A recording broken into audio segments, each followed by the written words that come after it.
Die Gesellschaft gibt dir vor, geleckt und perfekt und reich und schön und materialistisch zu sein. Yeah. Ist aber nicht realistisch für die meisten Leute. Die meisten Leute werden es nicht werden. Was bringt das? Das ist unerreichbar. Wenn wir und ich uns jetzt hinstellen, ich krieg von Kreuzberg, krieg von Landwirt, ich die Mutter, ich mach Landwirt zu, das kriegt viel mehr Klicks, als wenn wir hier ein interessantes Gespräch führen, halt, denke ich. Wenn sich alle einfach mal wieder darauf konzentrieren würden, einfach im Kern glücklich zu sein, weißt du, sich um seine Nächsten zu kümmern, weißt du. Soll jeder damit Millionär werden und ein gutes Leben leben.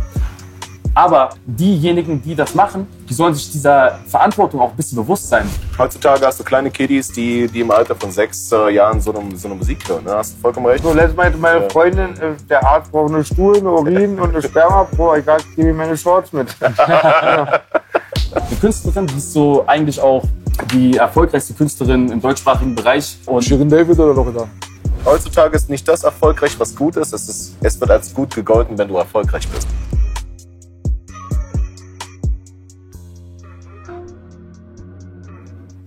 Okay. Seid ihr ready? Ja. Habe ich dich gestern zufällig mit Bushido auf dem Foto gesehen, oder Zilla? Ja, Mann. Beide. Ja. Das meine ich doch. Und damit steigen wir ein. What? Was geht ab, Leute? Linez hier. Ich hoffe, euch geht's allen gut. Ich sitze hier heute mit hochkarätigen Gästen am Tisch. Marvin, Kalifornien, ist heute zu Gast. Er hat es geschafft, mal wieder in Deutschland zu sein. Ist hier für ein paar Wochen zu Besuch. Wir haben Bogy zu Gast. Wir haben B-Lash zu Gast. Und wir sind hier heute zusammengekommen, um einfach mal über ein paar verschiedene Themen zu reden. So. Eigentlich war das ganze Ding so ein bisschen geplant, sodass ich mich einfach mal mit ihm treffe und über alles rede, was so in den letzten Jahren bei uns passiert ist, was sich alles entwickelt hat, weil bei ihm geht es auch gerade krass ab, so mit den ganzen YouTube-Sachen. Und jetzt hat sich das dann irgendwie dann noch so weiter ergänzt, dass wir dachten, okay, hey, lass uns doch die ganze Gesprächsrunde einfach nochmal erweitern und nochmal weitere coole Gäste dazu bringen, mit denen wir irgendwie über diese ganzen Themen reden können. Und ja, was mich so, oder was uns generell, wir haben vorhin schon ein bisschen drüber geredet, natürlich aktiv beschäftigt so, ist einfach, dass so der ganze Sektor um Rap einfach extrem groß geworden ist. Also so die Relevanz von Rap ist einfach nochmal so enorm gestiegen in den letzten Jahren. Und jetzt ist so irgendwie, ja, so ein bisschen die Frage, also ich persönlich habe mir als Künstler so ein bisschen die Frage gestellt, inwieweit Künstler einfach auch eine gewisse Verantwortung haben, weil die Zielgruppe eben auch eine ganz andere ist als die es vielleicht noch vor 5 oder 10 Jahren war. Dadurch, dass es halt irgendwie durch Internet und Social Media eben möglich ist, für Künstler mittlerweile alle Leute zu erreichen und für alle möglichen schon jungen Leute auch möglich ist, diese ganzen Inhalte zu konsumieren, ist es halt anders geworden so. Und ja, Mann, deswegen freue ich mich auf jeden Fall, dass ihr heute hier auch es geschafft habt, hier zu sein. Und freue mich auf jeden Fall auf ein paar nice Talks. Danke für die Einladung. Yeah. Danke für die Einladung. Im Gebäude.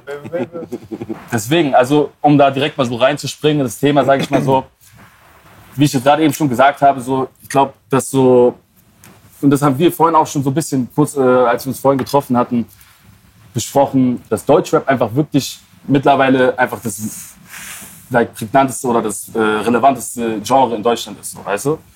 Deswegen stelle ich mir einfach irgendwie so die Frage, was für Inhalte dort sozusagen repräsentiert werden und welche Verantwortung einfach eben die Künstler haben sozusagen. Weil die Kids, die das heutzutage konsumieren auch, und das beginnt halt schon in ganz jungem Alter, so im Alter von teilweise 6, 7 Jahren. So. Ich habe mich mit verschiedenen Leuten unterhalten, weißt du, die selber Kinder haben, die irgendwie schon im Kindergarten sind, die in der Grundschule sind oder so.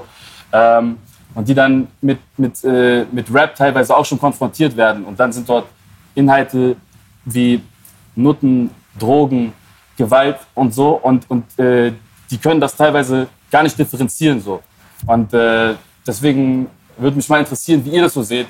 Also du auch zum Beispiel jetzt aus der alten Schule, glaube ich, der das vielleicht noch so ein bisschen beurteilen kann, wie das damals war, wie Rap damals war, wie das konsumiert wurde, wie ihr es konsumiert habt. Weil als ich zum Beispiel klein war das so, dass wenn wir irgendwelche so expliziten Inhalte gehört haben, sei es jetzt ein 50 Cent oder ein Eminem, der auch mal Motherfucker auf seinen Songs gesagt hat oder so, dass wir uns ein bisschen davor geschämt haben, das vor unseren Eltern zu hören oder laut zu hören. Weißt du, wie ich meine? Und das ist irgendwie so, diese Grenze ist so auf jeden Fall ein bisschen verschwommen. Und wie gesagt, diese Hemmschwelle ist, glaube ich, so ein bisschen gesunken. Was denkst du so, wie war das vielleicht früher? Oder wie würdet ihr das generell beide so vielleicht beurteilen, wie das früher war? Wie seid ihr sozusagen auch vielleicht mit Hip-Hop groß geworden? Wie würdet ihr sagen? Ich habe ja die expliziten Texte von meinem Papa bekommen. Der hat in den 80er Jahren Two Life Crew, Public Enemy und Ice-T nach Hause gebracht. Er hatte mal zum Grundschullehrer gesagt, die Welt ist kaputt, seit es gibt lieblicher Hip-Hop. Ja. Gerade Ice-T und Public Enemy habe ich dann später auch mit dem Wissen, was ich jetzt habe und den Englischkenntnissen gehört. Ja. Und das sehe ich als eine große Bereicherung. Viele dieser Musik, die ich gehört habe, dass mein Vater das erlaubt hat. Mama hat immer geschimpft, die hat 5 Jahre in England als Europäer-Mädchen gearbeitet. Macht diese Mucke aus und ja. Und ja, ich habe ja gestartet, so Ende der 90er Jahre mit den Bassbox-Zeiten, so BC-Zeiten. Ja, die haben da erstmal voll unbedacht die Tapes gemacht, erstmal nur für den Umkreis, dass man diese Verantwortung, die hatten wir erst sogar, wir hatten da gar nicht damit gerechnet, dass so expandiert, ja. Ne? Mittlerweile sehe ich schon eine große Verantwortung. Ich habe ja eben auch dein Lied gehört und finde es vollkommen legitim. Das macht man bei Literatur auch nicht oder bei Film. Ja, ich finde es vollkommen legitim. Das kostet die Erwachsenen konsumieren. Das liegt am Ermessen der Eltern, dass sie aufpassen, was die Kinder konsumieren. Ich mach wie Filme oder wie Bücher, das ist für Erwachsene. Trotzdem aber habe ich mittlerweile auch gesehen, dass ich auch sehr ein junges Publikum habe. Das ist mir sehr früh bewusst geworden und probiere dann auf jeden Fall auch immer in Interviews einzulenken. Und mir ist auch immer voll wichtig, gerade ich war auch in diesem Topf drin mit Forensik und Gewalt, Drogen und so, dass ich ein abschreckendes Beispiel nehme. Das mache ich nicht mehr ironisch, ich bin kein Vorbild, sondern ein abschreckendes Beispiel, weil ich probiere dadurch, dass ich auch B sage und keine Kunstfigur bin, auch die Nachteile und denen das dann irgendwie zu machen. Und das kann man eigentlich auch sehen. Genau. Ja. Du glorifizierst es halt nicht. Nein, überhaupt nicht. Und muss auch ehrlich sagen, ich habe damals Lyrischer Hooligan 99 aufgenommen. Ja. Da war voll das Problem. Es gab sowas nicht in der Richtung und diese Identität war für mich ein riesiger Weg. Hat mir B auch viel geholfen bei überhaupt Identität, so diesen politischen Sachen. Ich war früher auch voll in meiner Matrix drin. Finde es aber vollkommen legitim, wenn Künstler sich den Scheiß von der Seele rappen. Ich höre auch alte Ghetto-Boys-Lieder, die noch gegen Weiß und Puerto Ricaner gerappt haben in den 80er Jahren. Die waren halt jung. Man muss sich dann auch irgendwann distanzieren, oder sollte man. Ich wünsche mir für jeden, dass er irgendwann das gesamte Bild sieht. Aber voll wichtig ist dann auch, B zu sagen, finde ich. Ja, jetzt sag mal was B. Also, die Sache ist so kompliziert, darüber könnte man jetzt 3 Bücher schreiben. Ja? Wahrscheinlich, das ist kein Spaß. Das alles jetzt in so ein paar Sätze zusammenzufassen, wird niemanden richtig befriedigen. Aber am Ende des Tages, finde ich, gibt es ein paar wichtige Punkte, die man in kurzen Gesprächen immer erläutern kann. Das eine ist halt einfach die Verantwortung der Eltern, die viel größer ist als die Verantwortung des Künstlers. Aber auf der anderen Seite, wenn man die Verantwortung der Eltern benennt, dann muss man die auch immer in so einem gesellschaftlichen Kontext sehen. Und wenn die Gesellschaft verroht und die Eltern nicht mehr in der Lage sind, ihre Kinder zu erziehen, dann wird immer mehr und mehr Verantwortung natürlich abgegeben. Und wenn die Vorbilder und die Verantwortung nicht aus den eigenen Familienkreisen kommen, dann werden sich Kinder, Jugendliche natürlich extern suchen, was sie intern nicht bekommen. Und das ist der Punkt, wo es dann ein bisschen gefährlich wird für diese Leute. Und je mehr Armut und gesellschaftliche Missstände existieren, desto weniger gibt es Kontrolle, was jetzt überhaupt Erziehung und Eltern und Familie angeht. Wie man merkt, wird das Familienkonzept immer mehr und mehr zerstört. Zum Vergleich 50 Jahre in der Vergangenheit bis heute haben wir viel mehr kaputte Familien, wir haben viel mehr arme Kinder, wir haben viel mehr Kinder in Kriegsgebieten, wir haben insgesamt viel mehr Probleme. Und dadurch ist es klar, dass diese Leute dann affin sind und anfällig sind natürlich dann auch für externe Medien. So. Ja, dann konsumierst du natürlich auch Sachen und suchst dir dort deine Vorbilder, wo du sie dann zu Hause nicht bekommst. Das ist genau das wahre Worte. Deswegen, wenn du die Gesellschaft verrohen lässt, ja, dann brauchst du dich dann am Ende des Tages dann nicht zu wundern, dass es natürlich dann auch abfärbt auf die Kids. Das ist ein Teil. Aber trotzdem sind an und für sich die Eltern und die Familienstrukturen sind hauptsächlich dafür verantwortlich, zu kontrollieren, was Kinder konsumieren. So. Und auf der anderen Seite muss man auch dazu sagen, ein ganz wichtiger Punkt ist auch nochmal, es gibt halt einfach eine Industrie hinter dem Ganzen. Und Industrie hinter dem Ganzen ist kapitalorientiert. Und dort, wo das Geld ist meistens nicht derjenige, der das kontrolliert. Das Geld dient zur Kontrolle. Das Geld kontrolliert nicht. Man benutzt das Geld, um Leute zu kontrollieren. Dieses ganze Materielle und so weiter, was heutzutage stattfindet, hat irgendwo natürlich seinen Hintergrund. Und der Hintergrund ist geplante menschliche Planung. So. Das ist halt einfach so. Es funktioniert nicht, dass man sagt, alles ist irgendwie zufällig hier entstanden. Das läuft so nicht. Und wenn man sich das einfach vors Auge führt, dann kann man da ein ganz sag ich mal, so ein gutes Beispiel einfach sich nehmen, wie Hollywood zum Beispiel funktioniert. Wenn du dort einen Kriegsfilm zum Beispiel machen willst, du willst jetzt einen Top Gun machen, wie Daniel de Ganser das am besten auch mal erklärt hat, dann musst du natürlich dein Skript erstmal ins Pentagon geben. Ja. Wenn das Pentagon dir das Skript nicht absegnet, dann wirst du keine Flugzeuge bekommen, du wirst keine Militärkleidung bekommen, nichts. Und in dem Augenblick wird das Pentagon darauf achten, dass Amerika, der Westen, die NATO-Partner und so weiter immer als die Guten dastehen, dass die halt immer das Heroische versinnbildlichen. Damals auch Rambo. Genau, wollte ich gerade sagen, Rambo bei den Mujahedin. Ja. Da gibt es ja ganz viele Beispiele, sind 99% aller Filme, die man aus Hollywood kennt, die in den militärischen Bereich gehen, müssen vom Pentagon abgesegnet werden. Und sollte da die feindliche Fraktion aber irgendwie in ein gutes Licht gerückt werden oder zu kritisch die Amerikaner oder die Partner und so weiter dargestellt werden, dann kriegst du da knallhart eine Absage. Und die gesellschaftlichen Aspekte von dieser ganzen Nummer, die gehen halt sehr weit zurück. Es gibt die Theorien, dass früher in den Ende 80ern Labelchefs und so weiter an den Tisch gesetzt wurden und dass halt extra denen gesagt wurde, dass ab jetzt bitte mehr Gangster, Porno und so weiter bitte gerappt werden soll. Also dementsprechend gab es einen Signing-Befehl in die Richtung. Die amerikanische Struktur ist da sehr kompliziert. Da ist es zum Beispiel nicht wie hier. Die Amerikaner haben privatisierte Knäste. Das bedeutet, jeder einzelne Häftling bringt denen Geld. Also es ist für die eine gute Promotion, den kriminellen Lifestyle auch in die Rap-Industrie reinzubringen, weil es schon immer Jugendkultur Nummer 1 war. So, also fast schon seit Anfang an so. Und je mehr du das schaffst, diese Idole zu erschaffen und dieses Bild zu präsentieren den Leuten im Ghetto, wie du sie gerne haben willst, gekoppelt mit Alkoholverkäufen, Drogen, Crack-Epidemie damals und so weiter, gezielte Waffenabgaben. Voll interessanten Film. Kennst du Kill the Messenger? Nee. Da geht es darum, Nicaragua und so ein bisschen, sag ich mal so, Inside-Job, CIA, die zusammengearbeitet haben, da mit Guerilla-Kämpfern und so. Kann da wieder Die haben schon immer mitgemischt, was das angeht. Das ist crazy, aber das ist mittlerweile bewiesen, das ist keine Verschwörungstheorie. Nee, ich habe das mich auch voll beschäftigt mit dem Film, was du auch sagst, Rambo 3. Ich war gerade, ich sag Onkel B manchmal, wenn es mir richtig schlecht geht, brauche ich nochmal die alte Medizin in den 80er Jahren. Ich hatte oben in der Hochetage Public Enemy, aber auch eine amerikanische Fahne und immer Top Gun, Rambo und so. Und echt ganz krass, da sieht man schwarz auf weiß. Ja, klar. Ich bin auch überzeugt, was B sagt, dass es so ist, weil man kann es auch irgendwie sehen und die ganze Oldschool war halt anders. Und was ich halt auch sagen will, muss ich auch fragen, warum genau die Leute so empfänglich sind für solche Musik, weil diese Missstände herrschen. Und die Missstände werden größer, also auch die Empfänglichkeit. Das ist das Ding. Damals wurde halt auch noch teilweise oder viel häufiger, viel mehr so auf diese Missstände aufmerksam gemacht. Sei es Tupac, NWA oder andere Rapper, so, die wirklich auch politische Statements gesetzt haben. Selbst ein Jay-Z oder Kanye noch zu teilen, sagen wir mal so, heutzutage, oder in den letzten Jahren. Und das ist halt irgendwie so, das ist irgendwie so mehr oder weniger verschwunden. So habe ich den Eindruck. Aber ich glaube, was ich merke, was jetzt für ein Unterschied ist von heute zu damals, ist, dass die Leute, die über solche Sachen rappen, das nicht erlebt haben. Weißt du, du hast irgendwelche 19-jährigen Jungs, hast du da stehen bei Instagram, die rappen über Bitches und Drogen ticken und ich schicke sie auf den Strich und ich zähle meine Stacks hier und so weiter und pack meine Coke-Packets und alles drum dran. Aber es wird mehr zum Stilmittel als zu einem realistischen Abziehbild der Straße, weißt du, wie ich meine? Und das ist glaube ich, das, was der Unterschied ist zu damals, dass es jetzt mehr und mehr glorifiziert wird als etwas Anstrebenswertes, anstatt als etwas, was schon zurückliegt und worüber du berichtest, weißt du? Das ist der negative Trend, den ich jetzt so gerade sehe. Ne? Ja, genau. Straße und Gangster und so weiter hat zu Hip-Hop gehört zwar, aber mittlerweile... Das hat ja eigentlich seinen Ursprung. Hip-Hop hat ja seinen Ursprung darin, dass Leute, die kein Sprachrohr hatten, das genutzt haben, um eben halt auf solche gesellschaftlichen Missstände aufmerksam zu machen und eben politische Statements zu machen.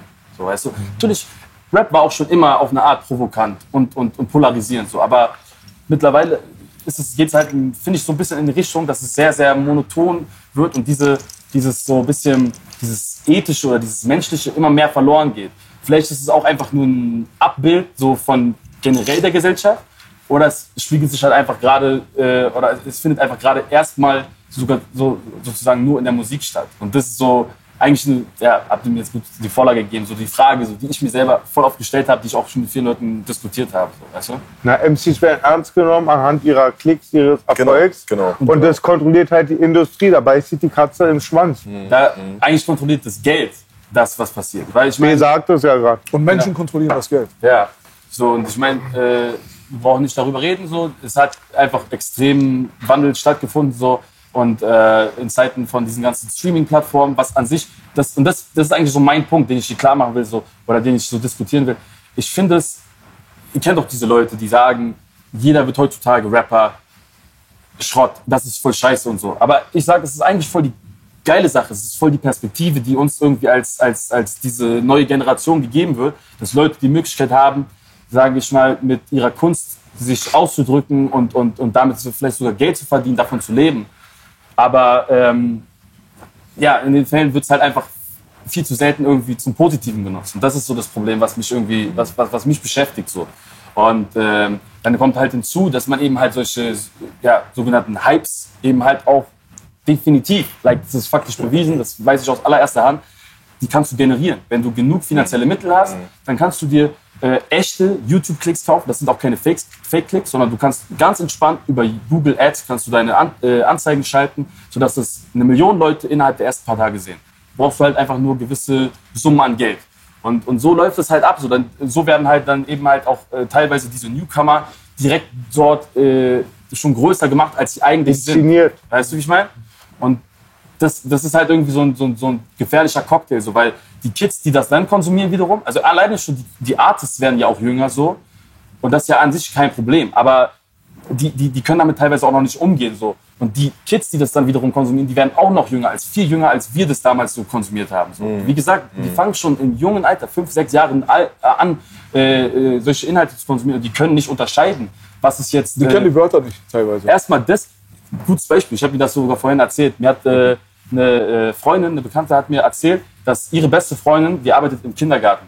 Und die hatte dort irgendwie mit Kindern zu tun, die dann auf einmal so Melodien gesungen haben. Und dann ging es auf einmal so, Zitat, so, ich breche dir dein Genick. So, ihr wisst, es gibt diesen einen Song, der gerade da populär war, der an sich kein schlecht produzierter Song ist, es ist ein guter Song. Welcher?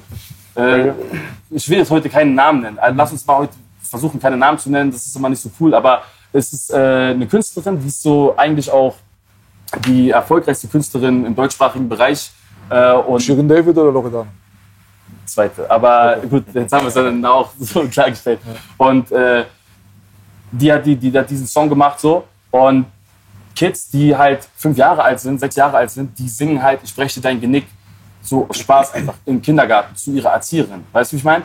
Und das ist halt so einfach irgendwie krass, dass es da hingegangen ist. Das ist halt irgendwie so dieser Segen und Fluch zugleich so von ich glaube, Digitalisierung, von Internet, Social Media, dieser immer ständigen Erreichbarkeit und so, dass Leute halt alle Inhalte konsumieren können, dass sich jeder im Endeffekt auch eine Plattform schaffen kann, sich veröffentlichen kann oder seine Sachen veröffentlichen kann.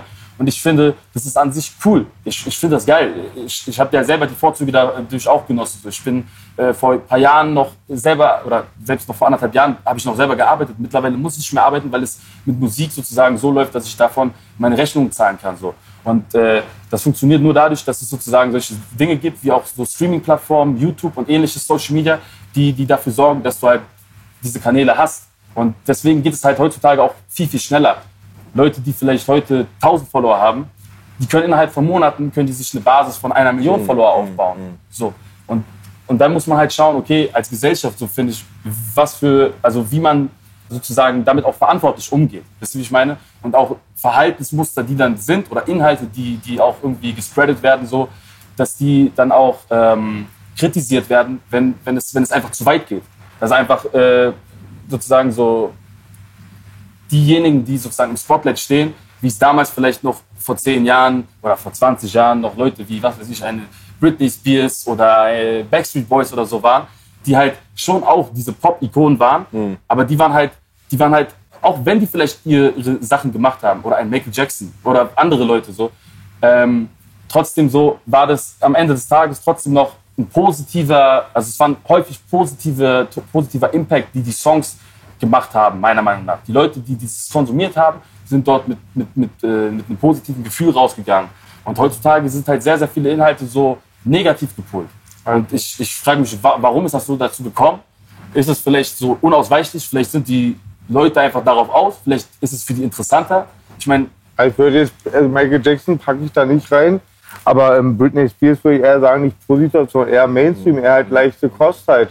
Ganz wenig Leute irgendwie dass sie anstoßen, sondern dass sie es konsumieren können und Pop halt voll flach. Da sagen ja die sagen auch viele, der Ursprung unserer Kultur, Rap kam ja auch durch Punkgruppen, Sex Pistols oder Rick James. Das waren ja erstmal 70er, 80er Jahren, diese Tabus zu brechen. Und über halt auch mal Leid oder sowas zu rappen, zu singen halt. Auch ein Gegenpunkt. Genau. Und das wurde halt mal mehr revolutioniert. Ich glaube auch, so was du angesprochen hast, du hast halt immer was Vor- und Nachteile, Veränderungen halt. Und ich denke mir, wir sehen viele Nachteile, aber auch Vorteile. B und ich für unser Ding durchziehen, haben auch diese Plattform. Ja, muss man halt immer abwiegen. Yeah. Genau. Nein, Ja, ist ja unsere persönliche Bereicherung hat in diesem Kontext nichts zu suchen. Also ob wir über YouTube jetzt eine Möglichkeit haben, irgendwie 100.000 Leute zu erreichen und 3,50 € für einen Döner das zu verdienen, macht das Große und Ganze einfach nicht aus. Weißt du so, man muss halt einfach so ein paar Schritte zurückgehen, um das ganze Bild sich anzugucken. Und da sind Leute wie wir halt einfach irrelevant. So. Aber die Industrie hat schon immer Ikonen erschaffen. So, also die Entertainment-Industrie. Das ist ja mittlerweile nicht mehr die Industrie, die damals die Industrie war. Also was jetzt, wenn wir jetzt von Deutschrap reden, weißt du, wie ich meine? So. Die Industrie bleibt immer die Industrie. Die Regel Nummer 1 im Showbusiness, the show must go on. Man passt sich einfach immer nur dem Zeitalter und dem Zeitgeist an. Das ist alles. Aber die Industrie funktioniert schon immer nach denselben Prinzipien. Und das ist halt einfach, sich so sehr wie es geht zu bereichern am Rest. Da gibt es keine Gutmenschen drin. Das müssen die Leute einfach begreifen. Ja. Die Industrie hat damals schon Frank Sinatra und Elvis Presley zu großen Ikonen, sage ich mal, auf Podeste gestellt. Und das ist ja nichts anderes als eine Götzenanbeterei. In dem Augenblick, wenn du irgendjemanden anhimmelst, egal wer das ist, dann ist es eine Götzenanbeterei. Und die ganze Industrie war schon immer auf Götzenanbeterei aufgebaut. Ich glaube, Menschheit generell. Ich glaube, das war damals schon so. Das kann schon sein. Aber das ist jetzt so eine Sache, es lässt sich nicht so gut diskutieren. Wenn man jetzt einfach nur über die Entertainment-Industrie redet, dann ist es ein kleinerer Kosmos, der ist einfach besser erschließlich für die Leute so. Und was die Leute nicht wissen, Frank Sinatra war halt auch ein Gangster. War wahrscheinlich auch kein guter Mensch. Elvis Presley hat Auftragsmorde im Raum gehabt. Hat viel mit Drogen und Skandalen und so weiter zu tun gehabt. Also die waren halt, nach außen hin waren sie so diese Leute, die Weihnachtssongs gesungen haben. Aber hinter den Kulissen waren sie mindestens genauso eine Schweine wie die Schweine, die du heutzutage kennenlernst, wenn du Skandale aus der Industrie hörst. Aber da ist der Unterschied, weißt du so? Dass du es halt siehst. Du bekommst ja mit, was abgeht. Das war der Plan. Weil das Prinzip ist immer Good Girl Gone Bad. Erstmal packst du Rihanna mit einer langen Hose dorthin und sie macht Panda Replay. Dann kommt Disturbia. Du kannst nicht mit der Tür ins Haus fallen, das geht nicht. Du musst die Gesellschaft erstmal daran gewöhnen. Und das geht nicht von einem Tag auf den anderen, weil die Menschen vor allem in den 50ern, 60ern, 70ern und so weiter hatten noch gewisse Ideale und Werte und so weiter, die heutzutage nicht mehr so ganz da sind.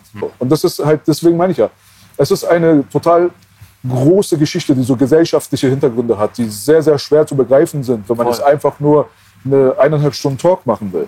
Aber was wichtig ist zu begreifen, ist einfach nur, es war schon immer so, nur die Strukturen waren immer angepasst an die Systematik der Gesellschaft. Ja. Du kannst nicht mit der Tür ins Haus fallen. Du musst es erstmal alles vorbereiten. Jetzt sind wir im Jahr 2020 quasi jetzt dort angekommen, wo keine Tabus mehr zu brechen sind. Jetzt haben wir schon quasi die Möglichkeit, das Schlimmste, das Räudigste, das Dreckigste zu promoten, als wenn es gut ist. Daran gesetzt, kein Problem. Noch einen draufzusetzen. Weißt du, was ich meine? So, was willst du noch machen? Das ist die Frage. Weißt du? Die Gesellschaft kann noch mehr verrohen. Das wird auch passieren, immer mehr und mehr, wenn sich die Leute nicht dagegen wehren. Dementsprechend wird die Musik halt auch das widerspiegeln. Es ist immer ein Spiegelbild der Gesellschaft. Also meinst du so, die Gesellschaft bewegt sich gerade so auf einem absteigenden Ast so und das ist unausweichlich? Oder was kann man da machen? So? Die Sache ist ja ganz einfach so. Weißt du, heutzutage gibt es kaum eine Möglichkeit, einen Film zu konsumieren, ein berühmtes Werk irgendwie musikalisch oder so sich zu betrachten und so weiter, was nicht irgendwas Biblisches eigentlich im Kern drin hat. So. Wenn du dir zum Beispiel anguckst, wie Drehbücher in Hollywood geschrieben werden, die sind alle nach demselben Prinzip und das ist die Heldenreise. Das ist eigentlich das Prinzip, was man von Jesus kennt. Wer sich damit beschäftigt hat, weiß ganz genau. Funktioniert alles nach demselben. So wie die 4 Chords, die man benutzt, um einen Hit zu machen. Ja? Was meinst du mit 4 Chords? Es gibt 4 Akkorde, die funktionieren jedes Mal. Akkorde. Und wenn du dir die größten Hits reinziehst, du kannst jetzt auf YouTube reingehen und Axis of Awesome eingeben und dann siehst du so eine Gruppe, die hat es als Stand-Up-Comedy einfach quasi, hat sie da ein Video gemacht, hat die größten Hits der 70er und 80er und 90er einfach hintereinander weggespielt und das sind immer dieselben 4 Akkorde. So. Also es gibt gewisse Patterns so, weißt du? Und das Biblische ist halt ganz wichtig, was das angeht. Deswegen nehme ich das jetzt mal als Vergleich, weil es zwar immer versteckt ist, aber trotzdem sehr, sehr präsent. Und Sodom und Gomorra damals, Babylon und so weiter, laut Bibel ist untergegangen aufgrund von Tiersex, Sex mit zwischen Mann, Frau und Frau, Saufen ohne Ende, Drogen konsumieren und einfach den Kopf abschalten und einfach sich nur noch gehen zu lassen ins Animalische. Da hat dann irgendwann Gott gesagt, das geht nicht mehr. Ob das jetzt irgendwie ernst zu nehmen ist, historisch oder nicht, spielt keine Rolle. Aber der Grund des Zerfalles der Gesellschaft damals, Zeiten, von denen wir keine Dokumente mehr haben, hat auf moralischen Missständen basiert. So dass die Menschen immer mehr und mehr davon weggegangen sind, einfach mal nachzudenken, Morale, Ideale, Werte und so weiter überhaupt als wichtig zu empfinden. So, jetzt projizierst du das jetzt mal in die Gegenwart und guckst dir mal an, wie die Musikindustrie aufgebaut ist, wie die Entertainment-Industrie aufgebaut ist, welche Werte, welche Vorstellungen und so weiter präsentiert werden in den Videoclips und so weiter. Dann findest du genau die Sachen, die damals eigentlich angeprangert wurden. Und wenn damals das so viel war, dass die Welt quasi dem Abgrund nahe war, da muss man sich einfach heutzutage fragen, mit so einer riesengroßen Kriegsquote, die wir haben, mit der Pharmaindustrie, die 50.000 bis 200.000 Euro an einem Krebspatienten verdient, wenn man mal überlegt, wie viele Drogensüchtige da draußen rumlaufen und wie viele Kinder aus Kriegsgebieten, jedes 5. Kind mittlerweile lebt in einem Kriegsgebiet. Ich meine, weißt du, wer mir erzählt, dass heutzutage... Also, so viele? Das ist statistisch. 5% haben nur Wasser. 5% auf der Welt haben Zugang zu gutem Wasser. Jedes 5. wäre ja 20%. Verstehst du? Meinst du 5% oder jedes 5.? Jedes fünfte Kind laut Statistik hat Erfahrungen in einem Kriegsgebiet gesammelt. So. Also die Welt ist auf jeden Fall nicht der Ort, an den du, ich, er, sie, es die Welt gerne sehen würden. Weil die meisten Menschen haben eine gute Intention. Das stimmt nicht. Also ich glaube, was ich mir gedacht habe oder was mir so ein bisschen klar geworden ist, im Endeffekt, wenn man es wirklich ehrlich betrachtet, jeder Mensch handelt egoistisch. Jederzeit. Selbst wenn du dem Obdachlosen auf der Straße Geld gibst, tun die meisten Leute das unterbewusst, um sich dadurch auch ein Stück besser zu fühlen. Wenn du deinen Freund aushilfst, tust du das, um dir vielleicht dadurch auch besseres Gewissen zu machen. Natürlich, es gibt schon eine Art Selbstlosigkeit, ja, zwischen Freunden, zwischen Familie. Aber trotzdem ist, glaube ich, der Mensch im Kern immer egoistisch. Im Endeffekt sind wir Menschen dann vielleicht auch nur Tiere, so, weißt du? Sehr weit entwickelte Tiere. Sorry. Ich fand da mal eine Studie, ein Prinzip, ganz interessant, vielleicht weiß B mehr, woher das rührt.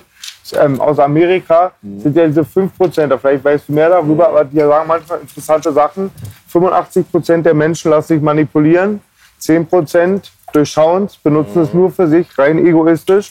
Nur 5% haben Ambitionen, wenn ich rauche, soll der Nachbar rauchen und so ein bisschen nicht zu schwächerem Böse.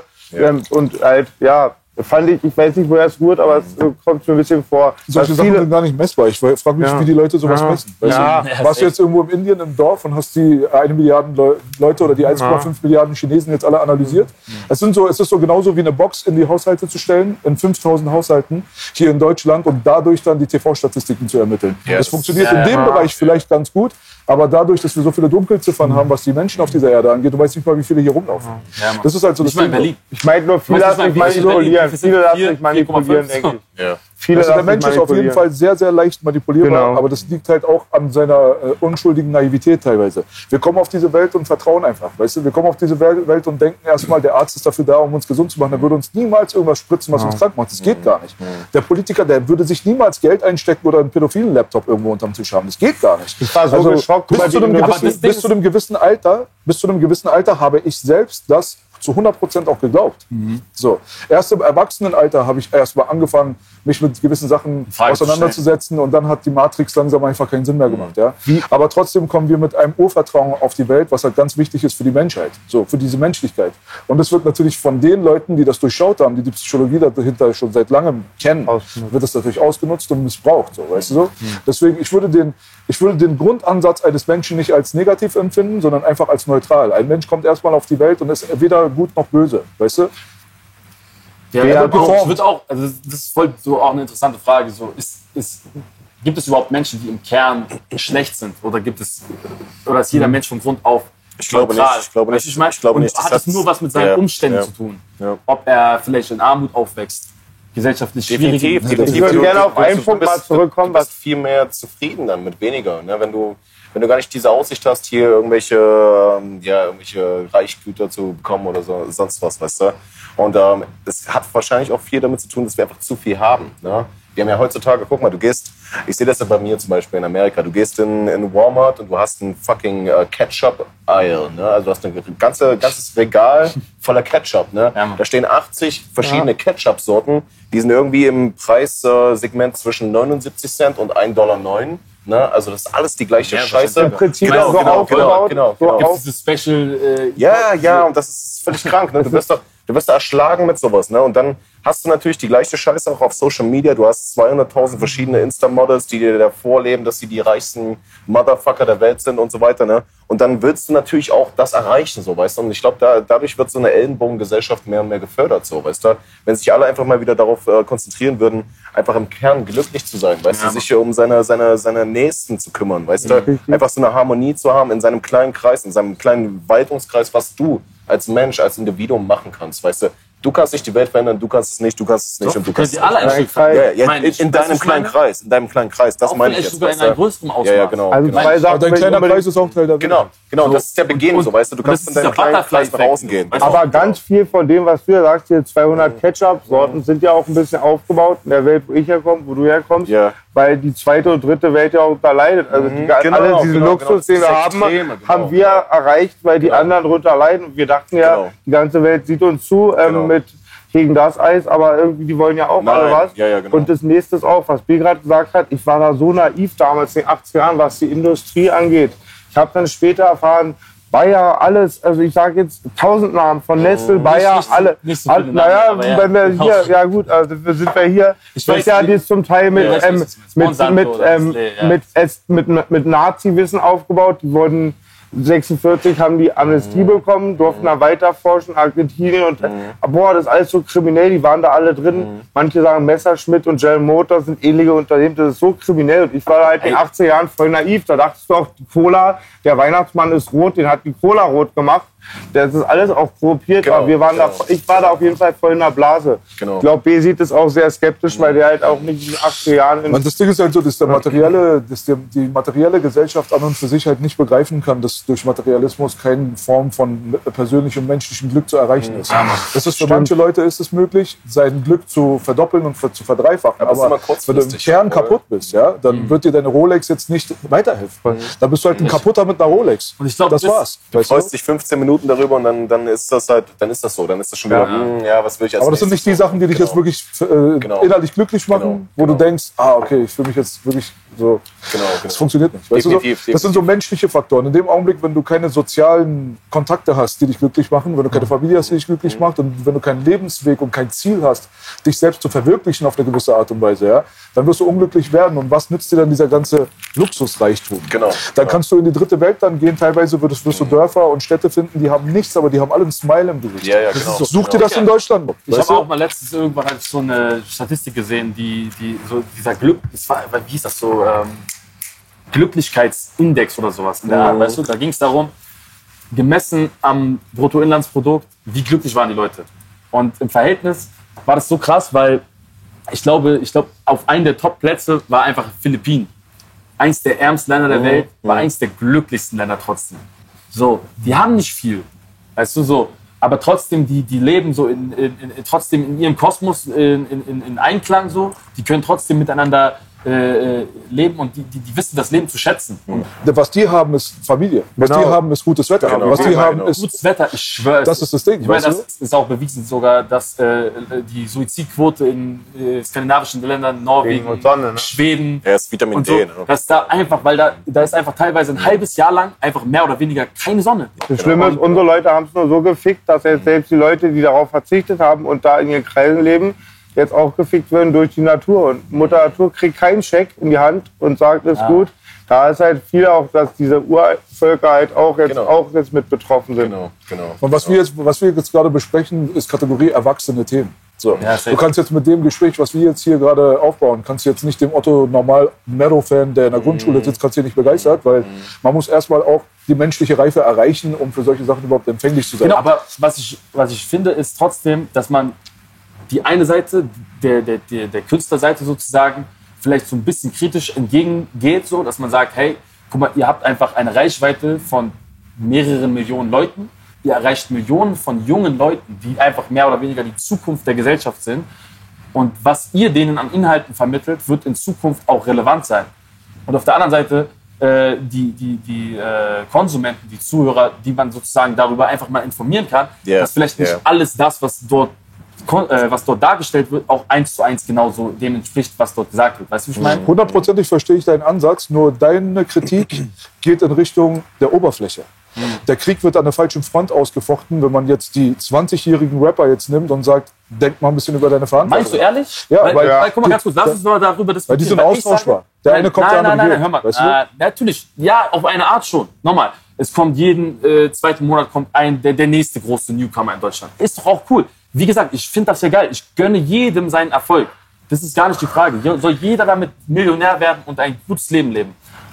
Aber diejenigen, die das machen, die sollen sich dieser Verantwortung auch ein bisschen bewusst sein, was sie damit haben, wenn sie einfach so viele Leute erreichen. Weißt du, wie ich meine? Das ist das Ding so. Ich weiß ja, was du meinst, aber ich meine, das ist zu viel verlangt anscheinend. Und ich glaube, und du sagst, du es ist erwartest, oberflächlich, aber du erwartest zu großes Bewusstsein von zu vielen Leuten, die noch nicht an diesem Level gekommen sind. Genau, aber das ist halt das Ding so. Du sagst, es ist oberflächlich, aber ich sage, es ist genau der Kern.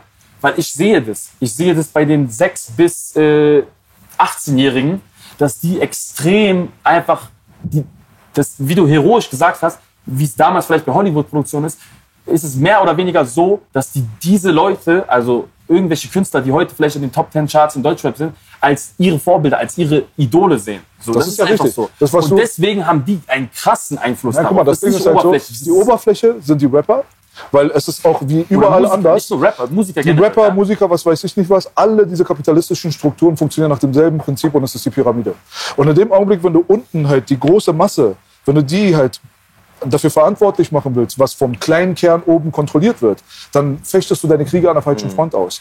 Ich kann mich an und für sich, deswegen, warte ganz kurz, das Ding ist halt einfach, wenn ich sage oberflächlich, meine ich, die Oberfläche sind die Leute, die du nennst. Hinter diesen Leuten sind diejenigen, die die Strippen ziehen. Das bedeutet, wenn du die gesellschaftlichen Komponenten und die Auswirkungen darauf verändern willst, dann musst du an die Wurzel, an den Kern, also an den Zentralcomputer, der das lenkt und kontrolliert. Yeah. Nicht an die Leute, die produziert werden. Weißt du, was ich meine? Guck mal, das Ding ist so, es ist ja nicht so wie damals bei den Produktionsabläufen oder bei den Industriestrukturen, dass dort wirklich extrem viele A&Rs involviert sind und diese Labelstruktur so komplex ist, wie es einfach vielleicht vor 5 oder vielleicht noch vor 10 Jahren war. Mittlerweile gibt es einfach ein Independent-Label, so, die ihre Newcomer-Rapper rausbringen, die mittlerweile komplett die gesamte deutschsprachige Jugend erreichen. Facts. So, das ist einfach so. Und deswegen, ja, Namen, die du gerade genannt hast. Sei es ein Mero, sei es ein Eno, sei es ein Capital Bra, sei es Samra. Denkst du, die sind independent? Natürlich haben sie auch gewisse Absprachen mit Major-Vertrieben, damit sie vielleicht in gewisse Playlisten platziert werden, damit sie vielleicht bessere Vertriebsstrukturen haben. Aber trotzdem entscheiden sie mehr oder weniger darüber, was sie für Inhalte präsentieren. Ich glaube, es wird nicht denen vorgegeben, du musst jetzt diesen oder jenen Song machen. Nee, die werden einfach noch nicht berühmt. Bitte? Das wird ihnen nicht vorgegeben. Die werden einfach nicht berühmt, die nicht sowas machen. Das ist das, worum es geht. Ja, aber keiner sagt, hier ist das Regelwerk, richte dich 100%ig daran, sagen nur, wenn du dich daran richtest, dann wirst du was. Das ist alles. Das ist die ganze Message, die du brauchst. Mehr brauchst du nicht. Diese ganzen Filme, die du gerade genannt hast zum Beispiel, alleine die Playlist-Manipulation heutzutage, sagt alles aus. In dem Augenblick, wenn du die Möglichkeit hast, mit Firmen zusammenzuarbeiten, die dich in 250 kleinen Playlists zusammenpacken, damit du 1 Million Klicks hast, oder mit einer großen Firma, das spielt keine Rolle. Am Ende des Tages gibt es verschiedene Wege, durch Manipulation jemanden zu dem zu machen, was er ist. Und zwar ein Star. Das war aber schon immer so. Das war schon immer so. Deswegen ist die Entertainment-Industrie, wie ich am Anfang gesagt habe, schon von Anfang an schon mit diesen Strukturen voll ausgestattet gewesen. Schon zu Frank Sinatras Zeiten. Nur die Systematik war anders. Aber ist auch klar, 1958 ist die Welt eine andere als 2020. Aber trotzdem gibt es immer einen Kontrollmechanismus dahinter, der filtert. Das ist das, worum es geht. Und wenn du nicht in dieses Raster passt, der Kontrollmechanismus ist halt das, was ich halt vorhin angesprochen habe, zum Beispiel mit dem Prinzip des Pentagons, Drehbuch, Filmfinanzierung. Aber bei Künstlern, die wir gerade genannt haben, ist es nicht so, dass die Songs machen, wo ihnen gesagt wird, nein, den können wir nicht veröffentlichen. Wenn Mero jetzt ein politisches Album gemacht hätte mit seinen 20 Jahren und hätte über die Missstände der Welt geredet, über die dritte Welt und über Neste, dass sie da irgendwie Wasserquellen in Afrika anzapfen und keine Ahnung was. Nochmal. Ganz ehrlich, ganz kurzer Einwurf. Ich schwöre bitte, jeder, der dieses Video anguckt, bitte googelt einfach mal Nestlé, Wasser, Skandal oder was auch immer, Stichwort einfach in dem Zusammenhang. Es ist krank. Es ist einfach krank, was abgeht. Ich leg dir meine Hand ins Feuer auf jeden Fall dafür, dass du Meros Namen bis heute nicht gehört hättest. wenn er politisch gewesen wäre. Wenn er das gemacht hätte, was ich gerade sage.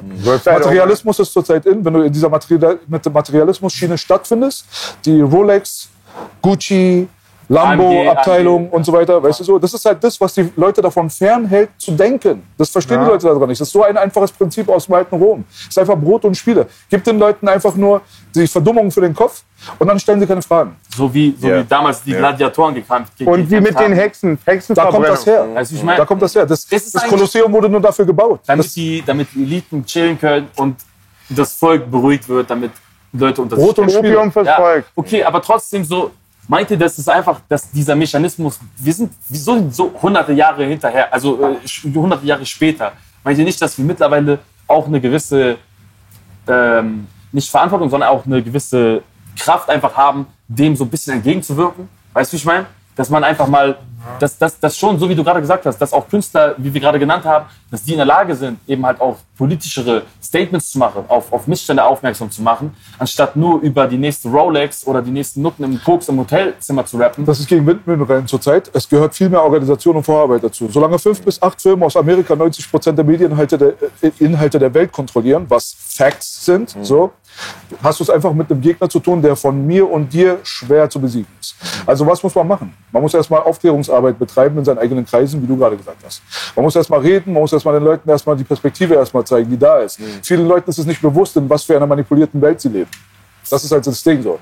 Wir leben in einem State von Ohnmacht. Die Leute sind verschleiert. Ja. Und aus diesem Schleier die Leute erstmal rauszubekommen, ist keine Sache, die man innerhalb von 2, 3 oder 5 Jahren irgendwie hinbekommen kann.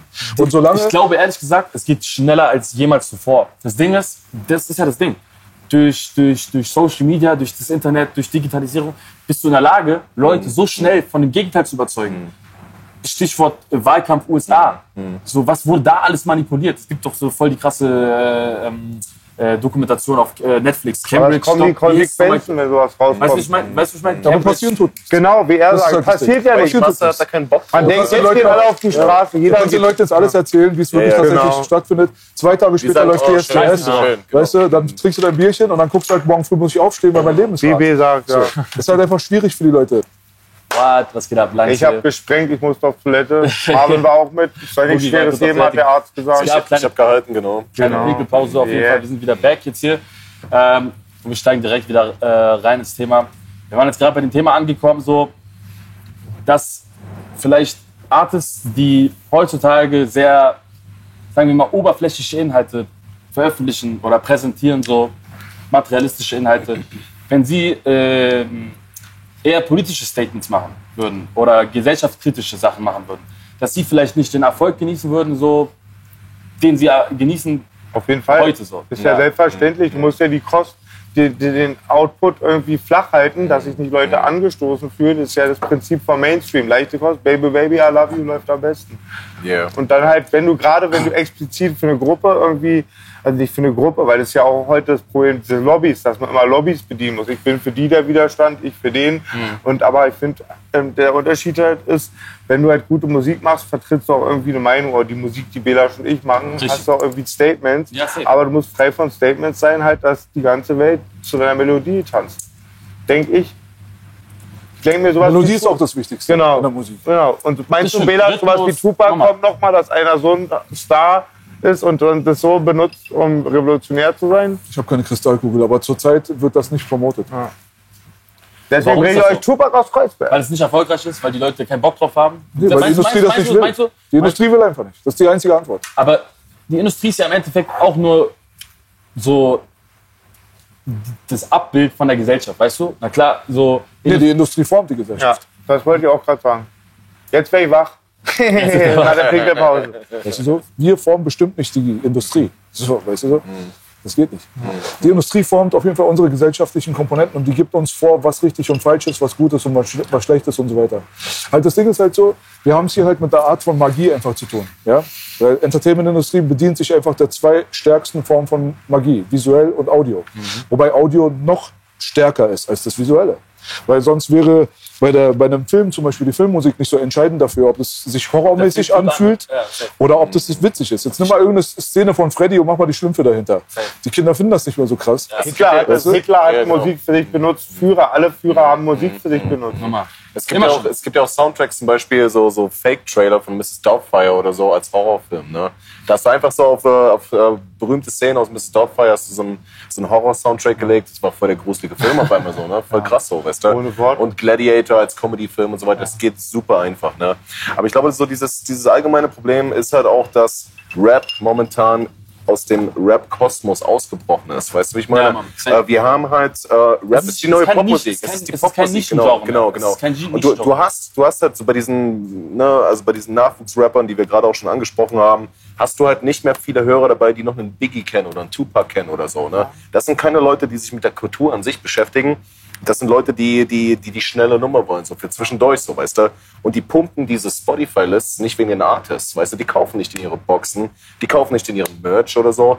Die konsumieren diese Musik, weil sie frei verfügbar ist für einen Zehner pro Monat, den wahrscheinlich noch die Mutti oder der Vati gesponsert hat, weißt du. Und eine Million, die du schnell bekommst, verlierst du halt auch schnell. Genau. Das ist immer mehr schnelle Massenware, deswegen gibt es auch keine 16er mehr. Deswegen wird nur noch ein 12er gedroppt. 60% von dem Song ist die Hook und so. Das hat alles was damit zu tun, auch wieder, das führt alles wieder zu dieser Digitalisierung zurück. Ja, aber es ist halt komisch, dass Rap dafür anscheinend jetzt seit so 3, 4, 5 Jahren dafür instrumentalisiert wird, weil Rap im Kern war doch immer anti gegen solche Sachen, weißt du, wie ich meine? Und das aber wo kommt so ein Statement her? Wie kommst du darauf? Also ich habe das nicht so empfunden. Dass Rap dafür instrumentalisiert wird, für Materialismus und so weiter, das ist doch kompletter Fakt. Nee, dass es mal anders war. Ja, das ist der Ursprung. Der Ursprung war ja schon mal, okay, klar. Du hast schon immer so als essentiellen Bestandteil Rap ist Flexen, ne? Rap ist ja auch so ein bisschen sowas, weißt du, aber es war immer so ein bisschen Message auch mit drin, weißt du, aber diese Message fehlt heutzutage. Die Oldschool war ja auch voll gegen Sexismus und Rassismus eigentlich dann, aber das sind so pauschale Statements, die kann ich überhaupt nicht unterschreiben. Die Oldschool waren nicht gegen Rassismus und Sexismus. Nee, aber mehr so die Bewegung. So, gar nicht, 0%. Da gab es voll viele Rassisten unter den Schwarzen sogar. Die Fujis und so weiter, die haben alle so sehr fragwürdige Statements gehabt, so wie Leute wie Carmen und so weiter. So diese ganze Conscious-Ecke aus New York vor allem hat sich da ganz viel erlaubt, so. Also gegen Weiße vor allem, so, weißt du? Was auch natürlich einen nachvollziehbaren Hintergrund hat. Die haben halt auch aber Menschen, so, weißt du? Damals war die Sache einfach nur nicht so kontrolliert und es gab nicht so viele Leute, die es gemacht haben. Unsere Szene damals war klein. Jeder kannte jeden. Es war auch nicht so verfügbar. Du konntest nicht direkt nachvollziehen, okay, was ist deren Background? Was haben die sonst noch so für Songs veröffentlicht?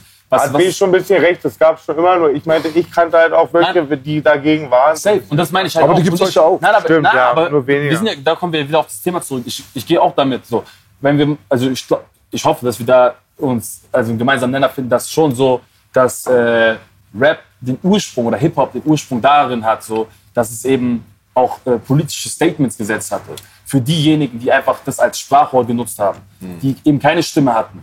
Weißt du, wie ich meine? Aber das gibt's heute auch. Das ist so, als wenn wir uns darüber unterhalten wollen, ob neue Musik oder alte Musik. Gibt es das in den Charts? Nein, aber damals gab es keine Charts, das darfst du nicht vergessen. Natürlich. Also die Relevanz. Tupac, der war super erfolgreich. Ja gut, aber das ist ein Alleinstellungsmerkmal von einer einzigen Person, der damals schon anders war als der Rest. Wo waren denn diese ganzen Tupacs? Es gab nur einen. Es gab so 2, 3 andere Leute, die haben das vielleicht auch nochmal so auf der Basis gemacht, so, aber nicht so Superstar-mäßig. Und man hat auch gemerkt, dass dieser Superstar-Tupac, der Keep Your Head Up gemacht hat, für die Frauenbewegung, für die Schwarze, die unterdrückt wird, Songs für seine eigene Mama geschrieben hat und sich politisch engagiert hat und so weiter. Das ist halt der eine unter den ganz vielen Millionen gewesen. Das ist halt komisch, den immer als Vergleich zu nehmen, weil das ist die Ausnahme, die die Regel bestätigt hat. Nichts anderes. Weißt du, das ist so ein Mensch, der wurde aufgezogen in einer Black Panther-Familie. Wenn er Scheiße gebaut hat in der Schule, dann musste er sich die Tageszeitungen reinziehen und musste seiner Mutter danach erzählen, was so auf der Welt los ist. Er war schon immer in der Community drin. Schon immer in dieser schwarzen Community. Er hat als 17-Jähriger Vorträge gehalten in Church-Gemeinden und so weiter von Schwarzen, wo 60-Jährige ihm zugehört haben. Das ist dieser der eine. Biggie war dafür bekannt halt so für Markenklamotten, für Weiber, Chicks, Party und dieser ganze Bad Boy-Scheiß. Wo ist Biggies gesellschaftskritische Musik? Ich hab die nicht gehört. Wo ist die denn? Weißt du so? Und Tupac selbst auch. Hatte ja auch diesen Teil repräsentiert. Normal. Weißt du, was ich meine so? Tupac war das erste Versace-Model. Tupac hat diesen ganzen Markenscheiß ins Hip-Hop reingebracht. Verstehst du, was ich meine? Davor gab es das ja nicht mal. Weißt du so? Also du würdest sagen, zwischen einem regulären 12er 60% Hook Gucci-Song von heute und zum Tupac-Song ist kein Unterschied.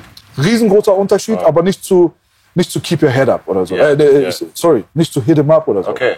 Weil Tupac hatte auch die aggressive, schwarze, jugendliche Seite mit Das Ketten war um den Hals und ich fucking bring euch Motherfucker alle um und so weiter. Verstehst du, was ich meine? So? Das ist ja dieser Mix. Trotzdem ist der Unterschied, dass diejenigen, die das damals konsumiert haben, Leute waren, die das auch gewissermaßen reflektieren konnten. Weißt du, wie ich meine? So, also es gab nicht damals die 6-, 7-Jährigen, die Hit 'em Up gehört haben.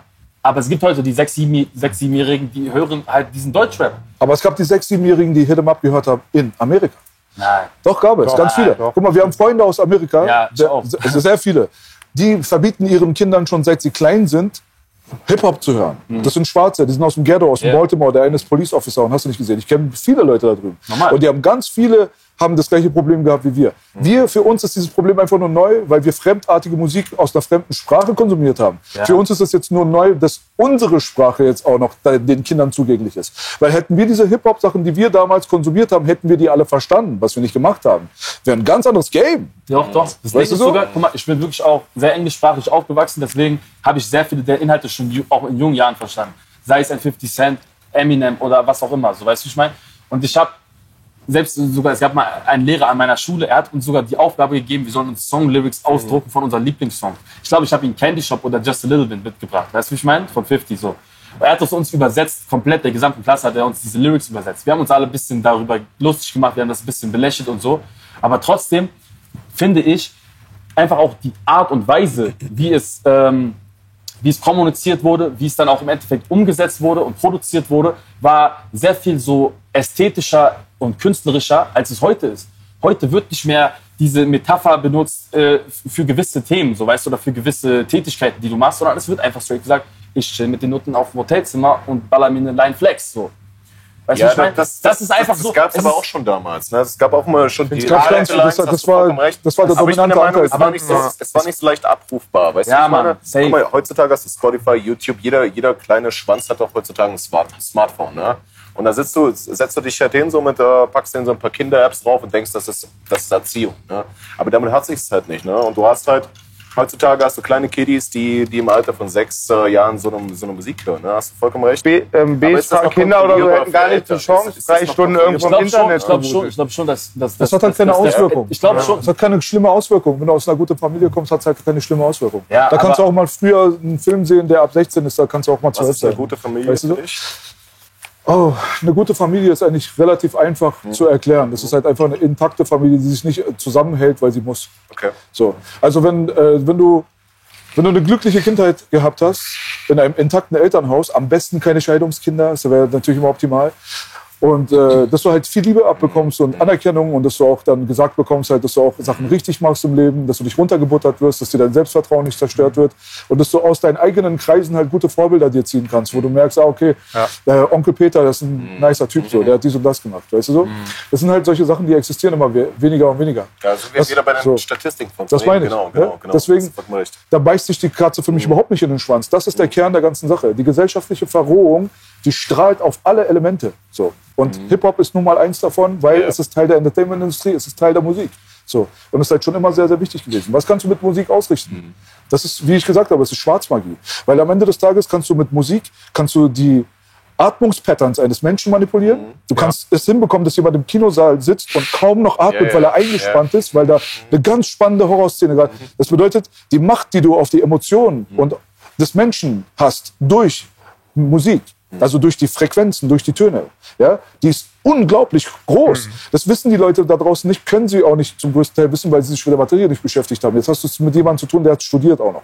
Ja, aber ich beobachte das auch noch. Aber ich kenne mich halt aus. Ich kenne den Frequenzbereich 20 bis 20.000 Hertz und so weiter. Ich weiß, was auslöst in dir. Ich weiß, dass bei dem Film Alien damals 1978 im Kino ein 20-Hertz-Ton in die Musik reingebaut wurde, die kein Mensch hören kann. Es lässt dich einfach nur zittern in dir drin und du weißt nicht mal warum. Du weißt nicht mal warum. Die Macht der Frequenzen und der Töne ist unendlich. Ja. So. Und wer die Macht für sich selbst am besten begriffen hat und sie einsetzen kann, um die anderen Menschen zu manipulieren in ihrer eigenen Gefühlswelt, ist ein Magier. Das ist Magic. Kurze Zwischenfrage, gibt es den braunen Ton? Den gibt es in der AfD in der Unterhose. Brauner Ton? Das ist irgendwie, keine Ahnung, das ist anscheinend eine Frequenz, wo du dich einscheißt. Ne? So, letztes Mal meinte meine Freundin, der Arzt braucht eine Stuhl, eine Urin und eine Sperma. Ich sag, gib mir meine Shorts mit. Ja, das ist der braune Ton. Das ist ehrlich. Anscheinend irgendwie eine Frequenz, vielleicht weißt du da mehr drüber. B weiß alles. Wenn B es nicht weiß, das ist auch so, gibt's das ist auch so ein Mythos, weißt du? Was ist der braune Ton? Das hat jemand sich einscheißt, wenn du diesen anspielst, weißt du, genau. Ja, das gibt's auch. Jeder scheißt sich halt, ne? Genau. Ich hab mal war bei South Park mal und so, ne? Richtig nice, ja. Aber das ist eben, wo du gerade meintest, so, wer diese Töne beherrscht, wer sozusagen einfach diese, ja, es ist eine Art Magie. So. Jeder, der Musik liebt, der weiß, dass es in einem teilweise so Gefühle hervorrufen kann, die teilweise unbeschreiblich sind. So. Wenn man selber Musik macht, so in einer Session ist und dann passieren einfach Dinge, so, da ist so eine Chemie im Raum, die kannst du gar nicht beschreiben mit Worten. Und das macht dieses System zum Vorteil, wie B ja, sagt. aber das Ding ist, warum sind, aber trotzdem, weißt du, was spricht dagegen, dass sozusagen diejenigen, die da sozusagen in dieser Vorherrschaft sind, die vielleicht an Positionen sind, dass sie positiven Impact haben könnten auf die jungen Leute, dass sie das einfach nicht nutzen. So, ich sag mal als Beispiel Sido. Ja? Er ist bekannt geworden unter anderem mit einem Song, der hieß Arschfix-Song. Weißt du, wie ich meine? Arschfix-Song.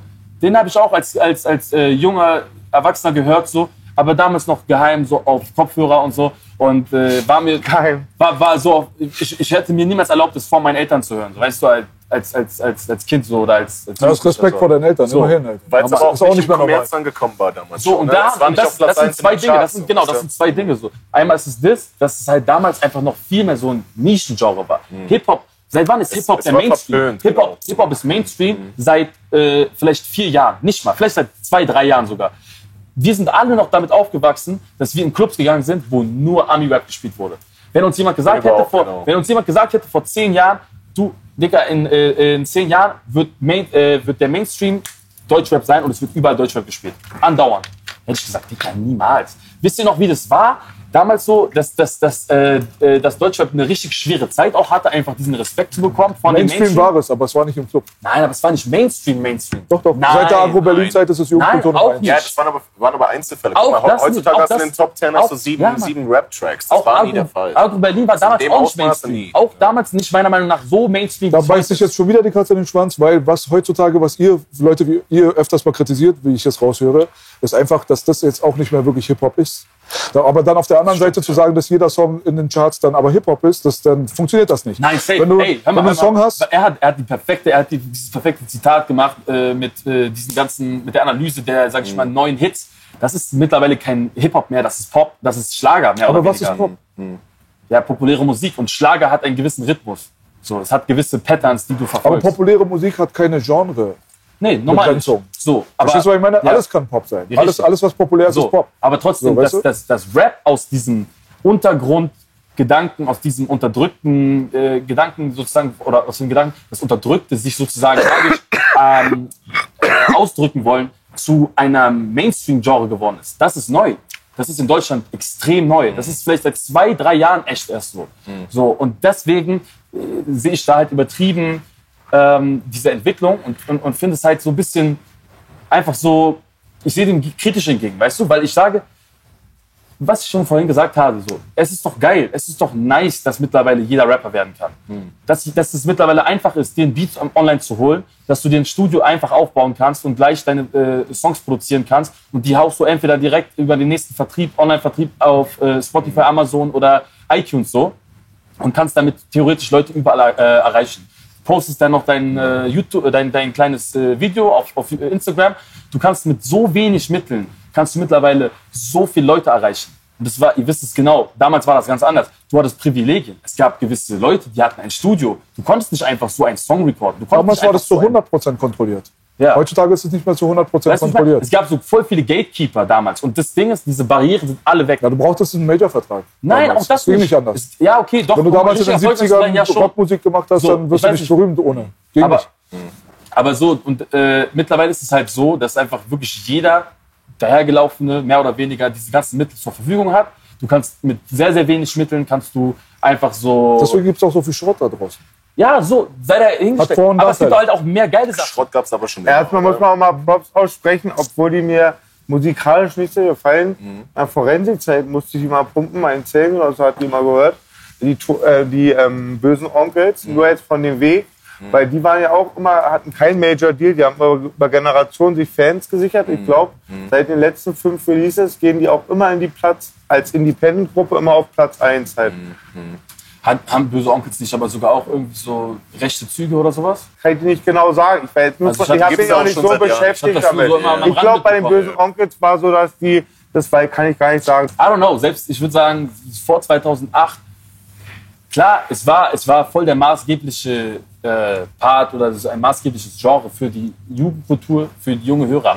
Aber es ist anders geworden. Heute ist es größer. Es ist anders geworden. Damals waren wirklich nicht diese 5, 6, 7, 8, 9-Jährigen. Es war damals Jugendkultur Nummer 1. Man darf es nicht runterreden. Es war damals schon. Ja, definitiv. Aber es hatte nicht so diesen Einzug in den Mainstream, dass auch die kleine 6-jährige Michelle unter 12-Jährige um sich die Haare zu füllen vom Spiegel. So, das meinst du? Damals war es so die Backstreet Boys, NSYNC, One Direction. Es war so dieser Boygroup-Faktor, aber der ist jetzt so auf die Newcomer übergeschwungen. Das, was du meinst, ist nochmal 10 Jahre älter. Nein. Das ist die 90er Jahre. Genau diese Zeit. Okay, vielleicht nicht also die Backstreet Boys hatten wir reden jetzt von Justin Bieber. Wir reden von Justin Bieber, One Direction. Diese Filme. Du hast halt heutzutage Leute, die du als Hip-Hop betiteln würdest, sowas wie Loredana, Mero und so weiter, die aber trotzdem immer noch auch kategorisierbar sind in diese Richtung. Also Popmusik. So. Das sind halt in dem Augenblick. Deswegen letztes Mal hatten wir mit Flair ja auch dieses Gespräch. Für mich ist es halt ganz einfach zu unterteilen. Das eine ist Hip-Hop, das andere ist Rap. Weißt du? Wenn jetzt Bones MC und Raf Camorra auf einem Dancehall-Beat rappen, ist es ein Dancehall-Song. Tut mir leid. Also so, weißt du, die Definitionen sind da ganz klar gesetzt, die kannst du dir nicht aussuchen. Weißt du so? Wenn jetzt ein Mensch da um die Ecke kommt und macht jetzt irgendwas mit Helene Fischer, aber hat einen Rap-Part drauf, ist es Hip-Hop jetzt oder was? Wollt ihr mich verarschen? Nein, das funktioniert so nicht. Rap ist an und für sich Sprachgesang. Es ist einfach ohne Intonation einfach zu singen quasi. Das ist alles. Mit Intonation? Da halt einen Ton reinzubringen. Es ist halt monoton. Es hat keinen richtigen Tonverlauf. Jetzt kommen jetzt die aktuellen Rapper so und verschmelzen das seit der Drake-Generation inklusive dem Gesang. Jetzt gibt es Leute, die können halt nicht gut singen, haben aber jetzt das Glück, heutzutage gibt es Autotune. Und so kommt das eine zu dem anderen und die Grenzen verschwimmen. So, das ist halt so das Ding so. Wenn du den ursprünglichen Hip-Hop haben willst, so wie du ihn kennengelernt hast in den 90ern, wenn du Biggie, Park und so weiter nennst, ja, klar hat das nicht mehr so viel zu tun mit dem von heute. Deswegen, da muss man aber auch ganz klar aber unterscheiden können. Diese Leute existieren aber da draußen, die dieses Hip-Hop-Ding immer noch machen und das immer noch repräsentieren. Nur, es kommt heute einfach 10 Millionen Mal mehr raus. Die Diskussion zum Beispiel, ob damals in den 90s R&B besser war oder der heutige R&B besser ist, heutzutage kommt nur noch Müll raus. Hörst du von den Mädels, wie ich mich unterhalte, die früher R&B gepumpt haben und die neuen Sachen nicht mehr fühlen. Aber die Sache ist, wenn ich auf eine Seite gehe als DJ und mir 500 Songs pro Tag reinziehe, ja, dann pick ich da 5 raus aus 500. Der Rest ist absoluter Schrott. Aber diese 5 sind geil. Der Unterschied zu früher ist nur, früher gab es keine 500 Songs. Früher gab es einfach für mich pro Woche als DJ vielleicht 10 oder 15. Und wenn ich mir ein Rap-Album aus den 90s reinziehe, auch die allergrößten Classics, wie Wu-Tang Clans, 36 Chambers oder Exhibits erstes Album, wo Paparazzi drauf waren, ich finde fast nirgendwo mehr als 3 geile Songs. Ja, ich verstehe, was du meinst. Weißt du? Das ist jetzt langsam so alt gegen neu, so ein künstliches Thema, so, weißt du, so jung gegen ältere Generation, so, das existiert gar nicht. Das existiert gar nicht, das ist einfach eine Phantomdebatte, weißt du so? Das ist wieder diese Masse, ne? Der überschwemmte Markt hat einfach nur, du hast vollkommen recht. Absolut. Ne? Wenn du mal schaust, wie viele Alben jeden Freitag rauskommen, du kommst da gar nicht mehr hinterher, weißt du, bei mir zum Beispiel auf meinem Kanal, essentieller Bestandteil ist so Album-Reviews und so weiter, ne? Mir schreiben immer 1000 Leute so, ey, kannst du mal das reviewen und das reviewen? Und ich denke mir so, Alter, ich habe nicht die Zeit dazu, weißt du, weil du hast vollkommen recht, da kommen jeden Freitag wahrscheinlich hunderte von Alben raus und dann davon nochmal ein großer Block an Deutschrap-Alben. Du weißt ja gar nicht mehr, was Sache ist, ne? Es ist doch vollkommen schwer, da noch komplett hinterher zu sein, ne? Und jetzt die Brücke, die wichtige. Genau das Gleiche ist los mit Informationen. Deswegen, es ist heutzutage möglich, Informationen rumzugeben, aber die Informationsüberflutung macht es den Leuten nicht möglich, differenziert rauszufiltern. Also je mehr du da hast an Infos, desto schwieriger ist da durch diesen Salat durchzukommen. Das ist wie ich als DJ, der 500 Songs durchhören muss, um 5 rauszubekommen, wie anstrengend. Mein Gott, ich will danach gar keine Musik mehr hören. Bevor du abfängst. Ich bin durch. Das ist mein Job, deswegen mache ich es, aber sonst nicht. Aber erwarte das doch bitte nicht von einem Privatbürger. Weißt du so? Ja, man, ich habe mal letztens so ein Video gesehen, irgendwie auf Instagram oder so. Es war so ein Interview auf dem roten Teppich mit Denzel Washington. Ich weiß nicht, ob ihr das kennt oder so. Aber um das so kurz zusammenzufassen, das war genau, was du gerade meintest. Er hatte irgendwie gesagt, dass er hat das zu den Kameras so gesagt, zu den ganzen Mediateams und so, dass die, ich glaube, er wurde gefragt, was er von Fake News oder so hält. Mäßig irgendwas in die Richtung, weil es ging, glaube ich, um diese Kandidatur und so weiter und so fort. Und er meinte dann auf einmal, diese Medien, die müssen sich selber an die Nase fassen. Weil es geht heutzutage nicht mehr darum, wer sagt die Wahrheit, wer bringt die beste qualitative Arbeit oder die qualitative Berichterstattung. Es geht darum, wer ist der Schnellste. Wer ist der Schnellste? Und das wird erstmal in den Raum geworfen und dann wird dann daraufhin angepasst. Wie oft siehst du irgendwelche Berichtartikel, die dann im Nachhinein noch editiert werden, nochmal verschönert werden, nochmal korrigiert werden und so. Und das ist halt, glaube ich, auch ein Ding. So. Aber dann, jetzt drehen wir uns natürlich schon wieder in Richtung so diese ganz Schnelllebigkeit von Digitalisierung, Internet und so weiter. Was natürlich aber auch was damit zu tun hat, dass eben halt Leute nicht mehr so aufnahmefähig sind, einfach lange 3, 4, 5, 6 Minuten Songs zu hören, wo du vielleicht eine gesamte Geschichte erzählst, wie es damals noch gab, wo Leute Bock hatten. Die hatten Langeweile. Leute damals hatten einen Fernseher, wenn sie einen Fernseher überhaupt hatten. Die hatten kein Internet, die hatten kein Instagram. Die haben sich trotzdem dann einfach diesen Song von Rapper XXL angehört, 4, 5 Minuten und haben das gefeiert, haben den auswendig gelernt. Heute geht es nur darum, dass du die Leute in den ersten 30 Sekunden catchst, damit du die Marke catchst, damit dein Play gezählt wird und dass die Leute den oft genug hören können. Also es ist repetitiv geworden, weil sich Songs und sogar Stimmen gleich anhören. So. Das hört sich alles gleich an. So. Früher waren Sachen noch besonders. Sie haben sich abgehebt. Der Produktionstyp von RZA beim Wu-Tang Clan hat sich total unterschieden von dem von Dr. Dre an der West Coast. Das war einfach total unterschiedlich. Jeder konnte sich seine Nische suchen und stolz darauf sein, dass der das jetzt für sich entdeckt hat. Jetzt fühle ich mich auch als was Besonderes. Aber wenn die Sachen so ähnlich klingen, aber ich glaube, das Hauptproblem... Das liegt daran, weil jeder die Möglichkeiten hat, oder? Nein, das liegt einfach nur das gleichgeschaltete Sound gerade. Nein, aber jeder hat einfach auch die Möglichkeiten, alle diese Sounds zu nutzen. Weißt du, sei es irgendwelche Nexus-Banks bis hin zu allen möglichen Plugins, die du aber du kannst das nicht machen. Du kannst keinen G-Funk produzieren mit einer Nexus-Bank. Das geht nicht. Aber du kannst dafür musst du dir Plugins dafür holen und dann kriegst du 1:1 so. Kannst du nicht. Du kannst das nicht. Du kannst nicht diese Sachen, die damals in den 90s im Funk-Bereich produziert wurden, kannst du nicht mit Plugins reproduzieren. Dafür brauchst du einen echten Gitarristen, dafür brauchst du einen echten Bassisten und im Optimalfall holst du dir dann noch vielleicht sogar die echten Synthes rein, damit es richtig original klingt. Aber die haben die Sachen gesampelt damals. Das musst du mal überlegen. Ich bin auch auf deiner Seite. Ich weiß genau, ich bin auch ein Fan gewesen davon, diesen analogen Sound, diese lange Zeit. Aber es ist einfach wirklich sehr, sehr krass geworden, was mittlerweile möglich ist über diese ganzen Plugins. Definitiv, so, aber ich meine nur, im Mainstream klingt alles gleich. Und so. Ich glaube, die meisten Leute, ich würde sagen 90 bis vielleicht 99% der Leute, würden nicht den Unterschied hören aus einem Plugin-produzierten Funk-Song und aus einem analog produzierten Funk-Song. Das ist ja egal, was die denken. Nein, aber für die machen wir das nicht. Wir machen das für die Musiker. Normal. Aber im Endeffekt geht es ja auch darum. Natürlich willst du ja mit deiner Musik auch Leute erreichen. Du machst es ja nicht nur für dich. Nein, es geht nicht darum, aber ob der Fan, der überhaupt keine Ahnung von Musik hat, diesen Unterschied herstellen kann. Das interessiert doch keine Sau. Da würden wir doch gar nicht vorwärts kommen als Musiker, wenn wir uns an die orientieren würden. Ein Pizzabäcker, ein Meister, geht jetzt auch nicht zu dem Tiefkühltypen hin und respektiert seine Meinung. Das geht nicht. Wir müssen da schon klare Grenzen setzen. Das große Problem ist, was die Gleichschaltung bringt, ist die Seelenlosigkeit. So. Ja. Die Musik heutzutage hat einfach ein ganz großes Problem. Und zwar, die Schwarzmagie wird in einer gewissen Richtung benutzt und zwar einfach nur konsumieren lassen, wie es halt da ist. Wenn ich jetzt diesen Style berühmt mache, es spielt gar keine Rolle, welchen Style du gerade hast. Auch wenn alles jetzt G-Funk wäre oder alles Boom-Bap wäre, die Leute konsumieren das, was ihnen gegeben wird. Das ist alles, worum es geht. Und jetzt hast du das Problem halt, genau der Faktor wird nie besprochen, der immer der Hauptfaktor von Musik schon immer war. Emotionen. Das ist alles, worum es geht. Wenn Dieter Bohlen mit seinen über 200 Millionen verkauften Platten sich bei DSDS hinsetzt und sagt, hast gut gesungen, aber ich fühle das nicht. Das war mega, so, ich fühle das nicht. Kein Gefühl, kein Dix. Der hat's begriffen, weil am Ende des Tages brichst du die Musik am Ende, wenn alle Diskussionen weg sind und wir alle uns den Mund fusselig geredet haben, bleibt nur noch eine Sache übrig. Kannst du Emotionen bei dem anderen auslösen oder nicht? Und das können diese Songs heutzutage nicht. Deswegen sind sie nichts Besonderes, deswegen klingen sie gleich, weil A kopiert B, B kopiert C und dann geht die Reihe immer weiter. So. Aber finde man mal diesen Song, der wirklich in dir was... Oh shit, so. Weißt du so?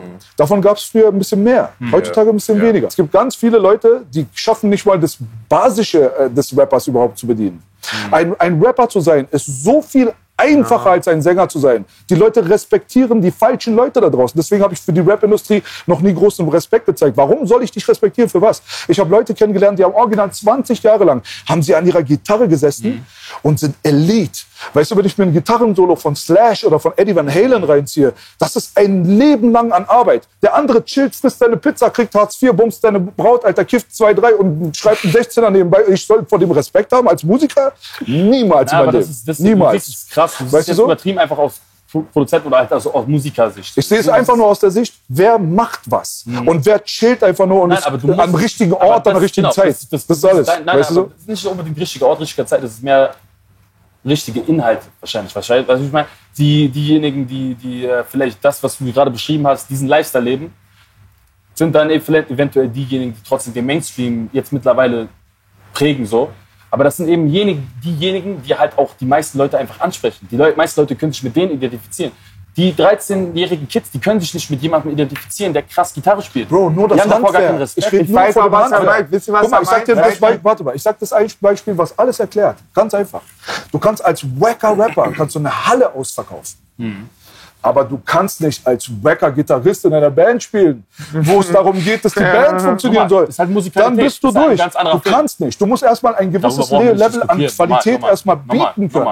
Verstehst du, was ich meine? Deswegen. Ich war früher immer ein Pionier, hatte viel Aufmerksamkeit aufgrund meiner Person. Ich kam als Person, als weniger von diesen Leuten, die diese Hypes hatte, kam ich als Person ins Spiel rein, hatte diesen Namen. Halli sagte mal von Agro, wir geben dir den Fame, du gibst uns die Kredibilität und Authentizität. Und da muss man auch sagen, weil es klingt auch manchmal sehr so selbstbewusst von B, aber er darf sein, weil er ist halt Biografie eines Dealers, weiß ich richtig, wie man richtig Musik macht. Klar, wir haben auch Ghetto-Poeten bekommen, Abschirm City gemacht, aber mein Leben lang habe ich davor als Türsteher oder sonst was, Hartz-IV-Asi oder Ticker, einmal ins Studio, 3 Tracks in einer Stunde aufgenommen und ich sehe jetzt schon den Unterschied halt. Und ich weiß auch, was B meint halt, dass halt der Musikfaktor oft nicht so relevant ist, wie man eigentlich denkt, sondern eher viel mehr ums Image. Auch wie bei DJs. Guck mal, ich war mit DJ Denetic auf Tour, ich arbeite mit DJ Craft, die haben Skills. Ja, weißt du, das wird dir B auch erklären können. Die haben Skills, die können was. Heutzutage sagen die, ein Weib mit Silikontitten, stecken USB rein, ist DJ. Und das meint B, glaube ich, auch ähnlich bei Rap. Das ist so eine Entwicklung. Aber genau. Weißt du? Ja, es kommt dann halt vielleicht eher so auf das Visuelle dann da, weißt du? Diejenigen, die du halt ansprichst. Wie du gerade meintest, ich glaube, das ist eine ganz gute Metapher. So. Na, ich meinte ja auch eben auf Klo zu Marvin. Aber die Frau, die vielleicht ganz gut aussieht, die vielleicht eine schöne Oberweite hat und einfach nur mehr oder weniger Play drückt, die kann trotzdem erfolgreicher sein als der beste DJ, der Underground seit 10 Jahren das studiert hat und einfach die wie so ein Tube. Wenn B und ich uns jetzt hinstellen, das kriegt von Kreuzberg, kriegt von Langwitz, ich fick die Mutter, ich mach Langwitz zu. Das kriegt viel mehr Klicks, als wenn wir hier ein interessantes Gespräch führen, halt, denke ich. Weil es dann doch eher viele Leute sind, die mehr in der Matrix sind und viele wollen sich halt diese harte Kost bestimmt auch nicht geben. Der Respektfaktor ist auch wichtig. Letztens hat mich ein Rapper angeschrieben, so kontroverser auch, ich sage jetzt seinen Namen nicht, meinte, ey, ich habe dir doch mit Respekt geschrieben und erwarte dann, dass man mit Respekt zurückzeigt. Ich sage, hey, guck mal, Bro, lass mal gleich sein, die Scheiße, okay? Ich bin nicht so aufgewachsen. Ich gebe niemanden Respekt, der keinen Respekt verdient hat. Weißt du so? Ich mache seit 2001 mache ich Beats, seit 98 bin ich DJ, seit 2004 habe ich Raps da draußen zu sitzen und ich habe Audio-Ingenieurswesen studiert und abgeschlossen. Verstehst du, was ich meine? Ich kann aber kein richtiges Instrument beherrsche ich nicht gut.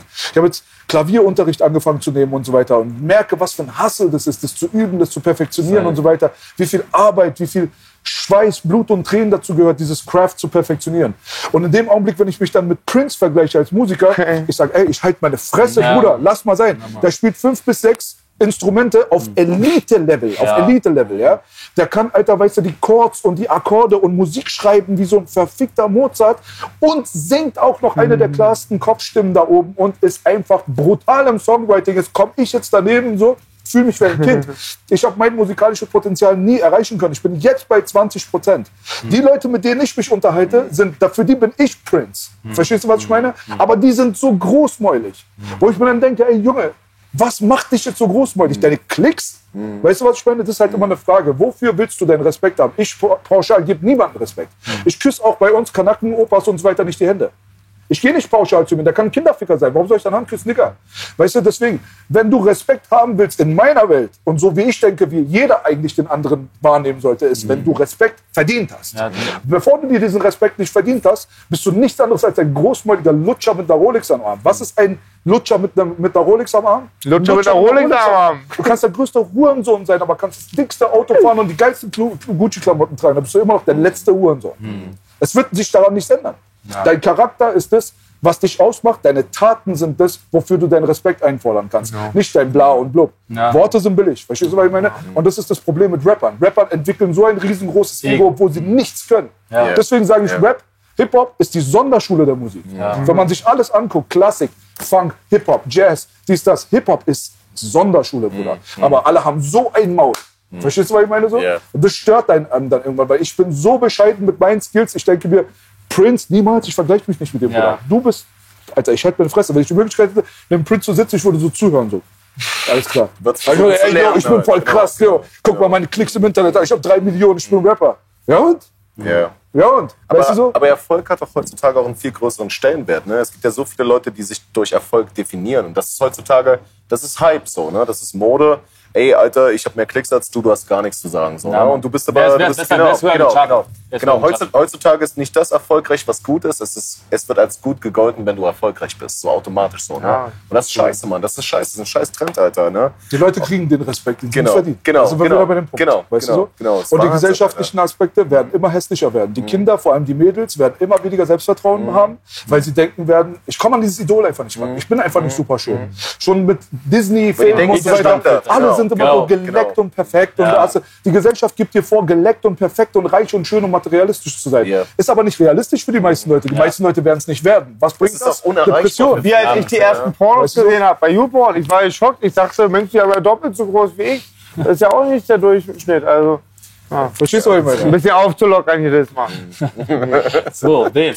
Nein, aber echt, so, ich glaube deswegen, also ich glaube, das ist ein ganz gutes Resultat, so dass da vielleicht einfach mal wieder ein bisschen, hoffentlich ein bisschen back to the basics gegangen wird und die Leute ein bisschen mehr auf die wesentlichen Werte vielleicht auch mal häufiger auf. Erlösung kommt, am seidenen Faden ist die Erlösung. Und mein Solo ist die Erlösung. Die kommen schön, sich selbst als Erlösung zu betiteln. Ja, das war sehr bescheiden. Ja. Aber so, lass uns mal jetzt langsam, ich glaube, wir müssen es langsam hier so fertig machen. Wir sind, glaube ich, jetzt ganz gut angekommen. So, aber weil du gerade nochmal das Stichwort genannt hast, so, das ist nicht deine Mission, dagegen anzugehen oder da irgendwelche Kritik zu äußern oder so. Aber wir hatten das schon kurz vorhin gesprochen, wir haben über verschiedene Camps geredet, über verschiedene Labels und Künstler. Und jetzt in dem Fall, weil du jetzt gerade zum Beispiel Loredana genannt hast. So. Ich fand sie bis zu einem gewissen Zeitpunkt sehr, sehr cool. Ich dachte, okay, geil, sie ist eine Female-Künstlerin, die mal wirklich rappen kann, also die es geil macht. Es gibt auch Juju, ich feiere Juju auch, übertrieben, schaut geht raus auf jeden Fall an der Stelle. Aber ich weiß nicht, ob ihr das so mitbekommen habt, was da zum Beispiel in den Medien umhergegangen ist, dass da so eine gewisse, dass ihr der Vorwurf gemacht wurde oder dass sie da angeklagt wurde, dass sie 1 Million Franken von einer armen Rentnerin geklaut haben soll. Über so Trickbetrug. Weißt du, mäßig so. Ja. Und das war mal so für 1-2 Tage im Thema. Das war so in den Medien besprochen. Ein paar Leute haben sich dazu geäußert. Und die haben dann teilweise auch Leute interviewt und die meinten, die Musik von ihr hat doch nichts damit zu tun, was sie macht privat. So. Ich kann auch trotzdem ihre Musik konsumieren. So. Aber da stelle ich mir die Frage, wenn sie auf ihren Songs diese Sachen, du kannst ihre Songs hören, wenn sie diese Sachen wortwörtlich sagt, die sie dann vielleicht auch als Mensch in der Realität wirklich umsetzt und tätigt, so, dann kannst du eigentlich meiner Meinung nach auch nicht mehr die Kunstfigur und die Kunst von der Person selber trennen. Weil das sind einfach übertrieben, tiefgründig, ich würde sagen, so menschenverachtende Dinge, die da vielleicht dann passieren. So. Und dann musst du halt da auch vielleicht mit ein bisschen Backlash rechnen oder auch mit einer gewissen Kritik. Aber da fehlt mir so ein bisschen so diese Konsequenz, weißt du, dass Leute konsequent sind und das dann auch wirklich so an Pranger stellen. So. Das soll gar nicht heißen, dass ich nichts gönne, weißt du, ich gönne ihr. Wie gesagt, ich feiere auch ihre Beats, ich feiere ihre Attitude und so. Aber siehst du ein Paradebeispiel dazu, dass sie vielleicht nicht das optimale Vorbild für die jugendlichen Mädels ist. Sie ist eins von ein paar. Weißt du, es gibt noch ein paar. Es gibt vielleicht noch Shirin und es gibt Juju. Ich finde zum Beispiel, Juju macht einen deutlich besseren Job damit. Sie hat auch sehr, sehr krass polarisiert in ihrer Anfangsphase, aber geht mittlerweile sehr, sehr krass zu emotionaleren Themen über, macht Statements hier und da. Aber wo siehst du das zum Beispiel bei ihr? Weißt du, wie ich meine? Und warum gibt es da nicht auch von gewissen Instanzen, die auch in der Lage sind, so als Gatekeeper zu agieren, dass diese Leute erfolgreich sind, auch gewisse, so, wie sagt man, Sanktionen, also so einfach Strafen dafür oder einfach zumindest wenigstens mal eine öffentliche Diskussion. Warum wird das alles so unter den Teppich gekehrt? Weißt du, wie ich meine? Das ist jetzt so eine Frage, die ich da... Kennst du Guardians of the Galaxy, den Film? Nee. Marvel-Film mit dem kleinen... Kennst du Guardians of the Galaxy? Klar, ganz großer Film auf jeden Fall. Der Regisseur ist ziemlich offensichtlich pädophil. So, okay? Es gab da ganz viele Anzeichen dafür. Er wurde von Disney Marvel gefeuert auch dafür. So, passiert ja nicht ohne Grund. Ne? Ich habe das damals in meiner Instagram-Story halt alles irgendwie so den Leuten auch gezeigt und so weiter, weil ich zeige den Leuten, womit ich mich beschäftige. Ich mache das nicht, um Leute zu missionieren oder zu sagen, ich kläre euch auf. Ich habe überhaupt keinen Aufklärungsauftrag. Nur Sachen, die ich sehe, wo keiner drüber redet, poste ich, dann sage ich meine Meinung, was du damit machst, ist deine Sache. So, das ist alles dokumentiert gewesen, alles bewiesen, der Mann hat seinen Job verloren und so weiter und so fort.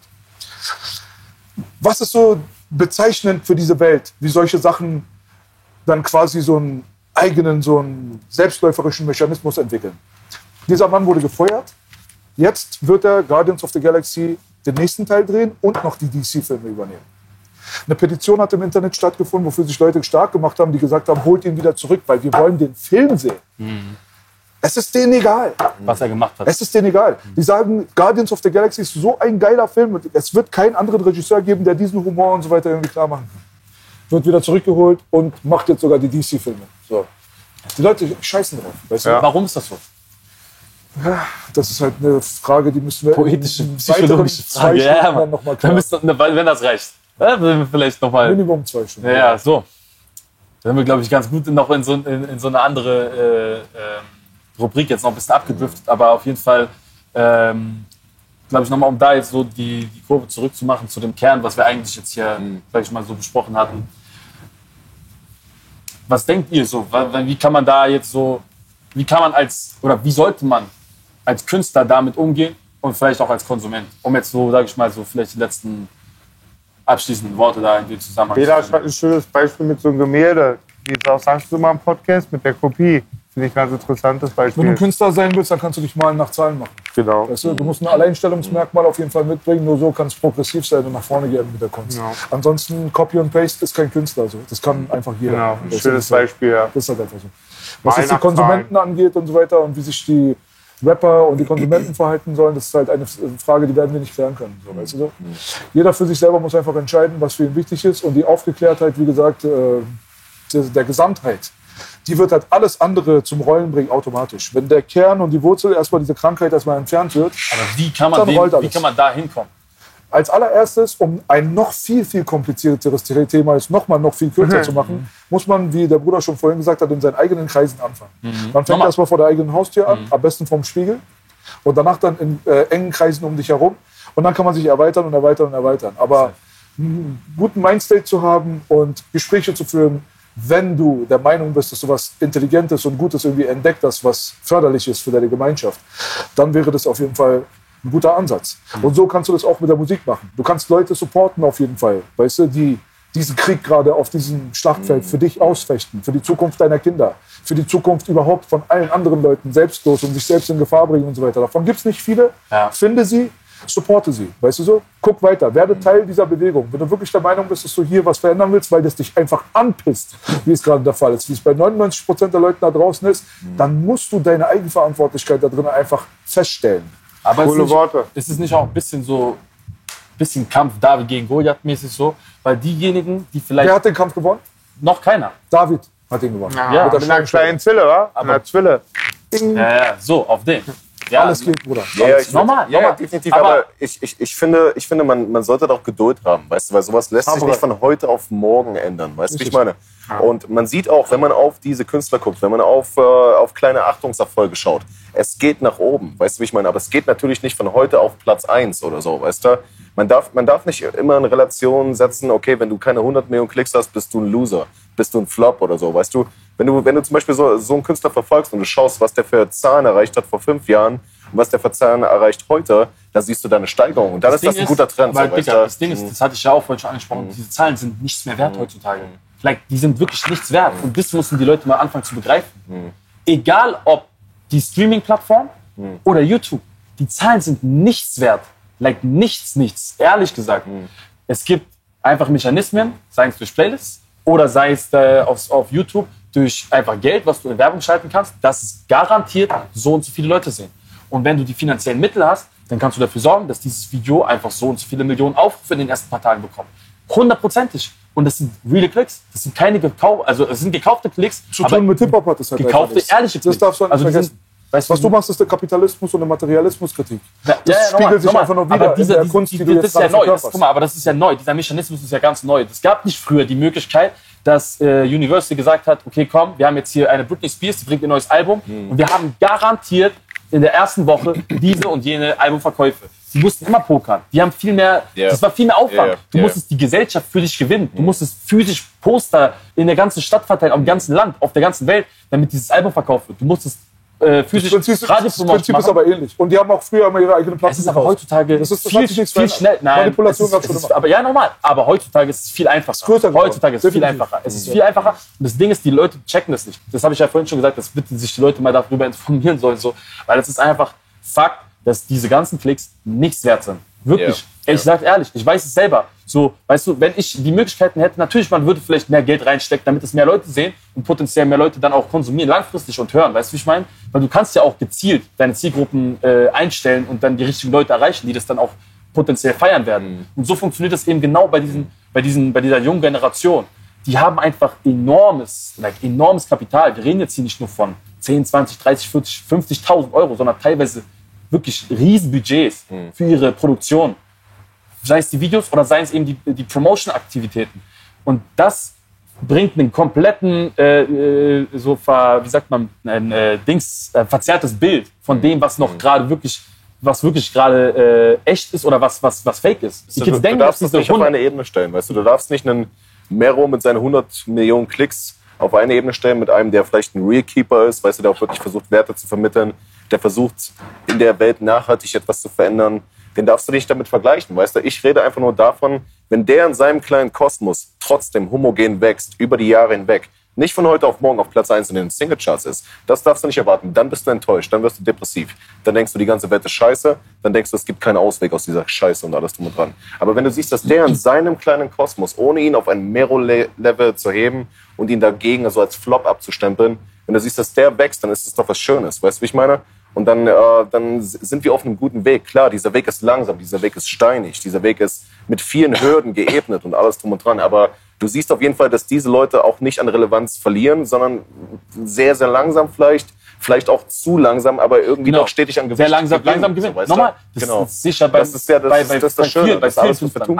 Alle werden größer mit der Zeit. Es gibt kaum Künstler, die ich kenne, die in den letzten 4, 5 Jahren nicht größer geworden sind. Ganz wenige. Also wenn, dann haben die wirklich alles falsch gemacht. Aber es gibt alle die Künstler, die in dem Bereich aktiv sind, alle größer geworden. Aber es gibt diejenigen, die einfach die Mittel haben, die diese Budgets haben, die proportional viel schneller groß geworden sind. Und diese Hypes sind nicht echt, die sind generiert. Die sind nicht echt, klar, auf jeden Fall. Die größte Sache, die ich aus diesem Gespräch und aus diesem ganzen Konsens rausgehört habe, ist Kapitalismus und Materialismuskritik. Wenn Kapitalismus und Materialismuskritik irgendeinen Platz in deiner Welt hat, dann kannst du Materialismus und Kapitalismus angehen an den Fronten, wo es dem Kapitalismus und dem Materialismus wehtut, und das ist nicht die Musikindustrie. Das müssen die Leute einfach begreifen. Einfach die Strippenzieher ins Visier nehmen und sich nicht auf die Puppen zu konzentrieren. So, viel mehr will ich dazu auch gar nicht sagen, weil das Detail wäre sehr, sehr komplex. Ja, Mann. So, aber denkt darüber nach auf jeden Fall. Hate nicht den Player, hate das Game. Schönes Schlusswort auf jeden Fall. Schönes Schlusswort. Genau. Okay, nice. Sehr entspannte Runde. Geil. Ich höre gerne mal B zu. Ihr wart gute Gastgeber. Ja. Entschuldigung für die 2 Pinkelpausen. Alles gut. Ey, war auf jeden Fall nice. Danke, dass ihr es geschafft habt. Danke für die Einladung. Wir bedanken Die nice Talks. Super. Und ich hoffe, euch hat es auch gefallen. Auf jeden Fall, wenn es euch gefallen hat, lasst ein Like da, abonniert den Kanal. Lasst auch ein Follow da bei den ganzen Jungs und supportet uns alle. Und wer weiß, was in Zukunft noch zu kommt. Auf jeden Fall, das war es erstmal von unserer Seite. Euch allen noch einen schönen Tag. Alright, peace out. Peace. Baby. Yeah.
Yeah.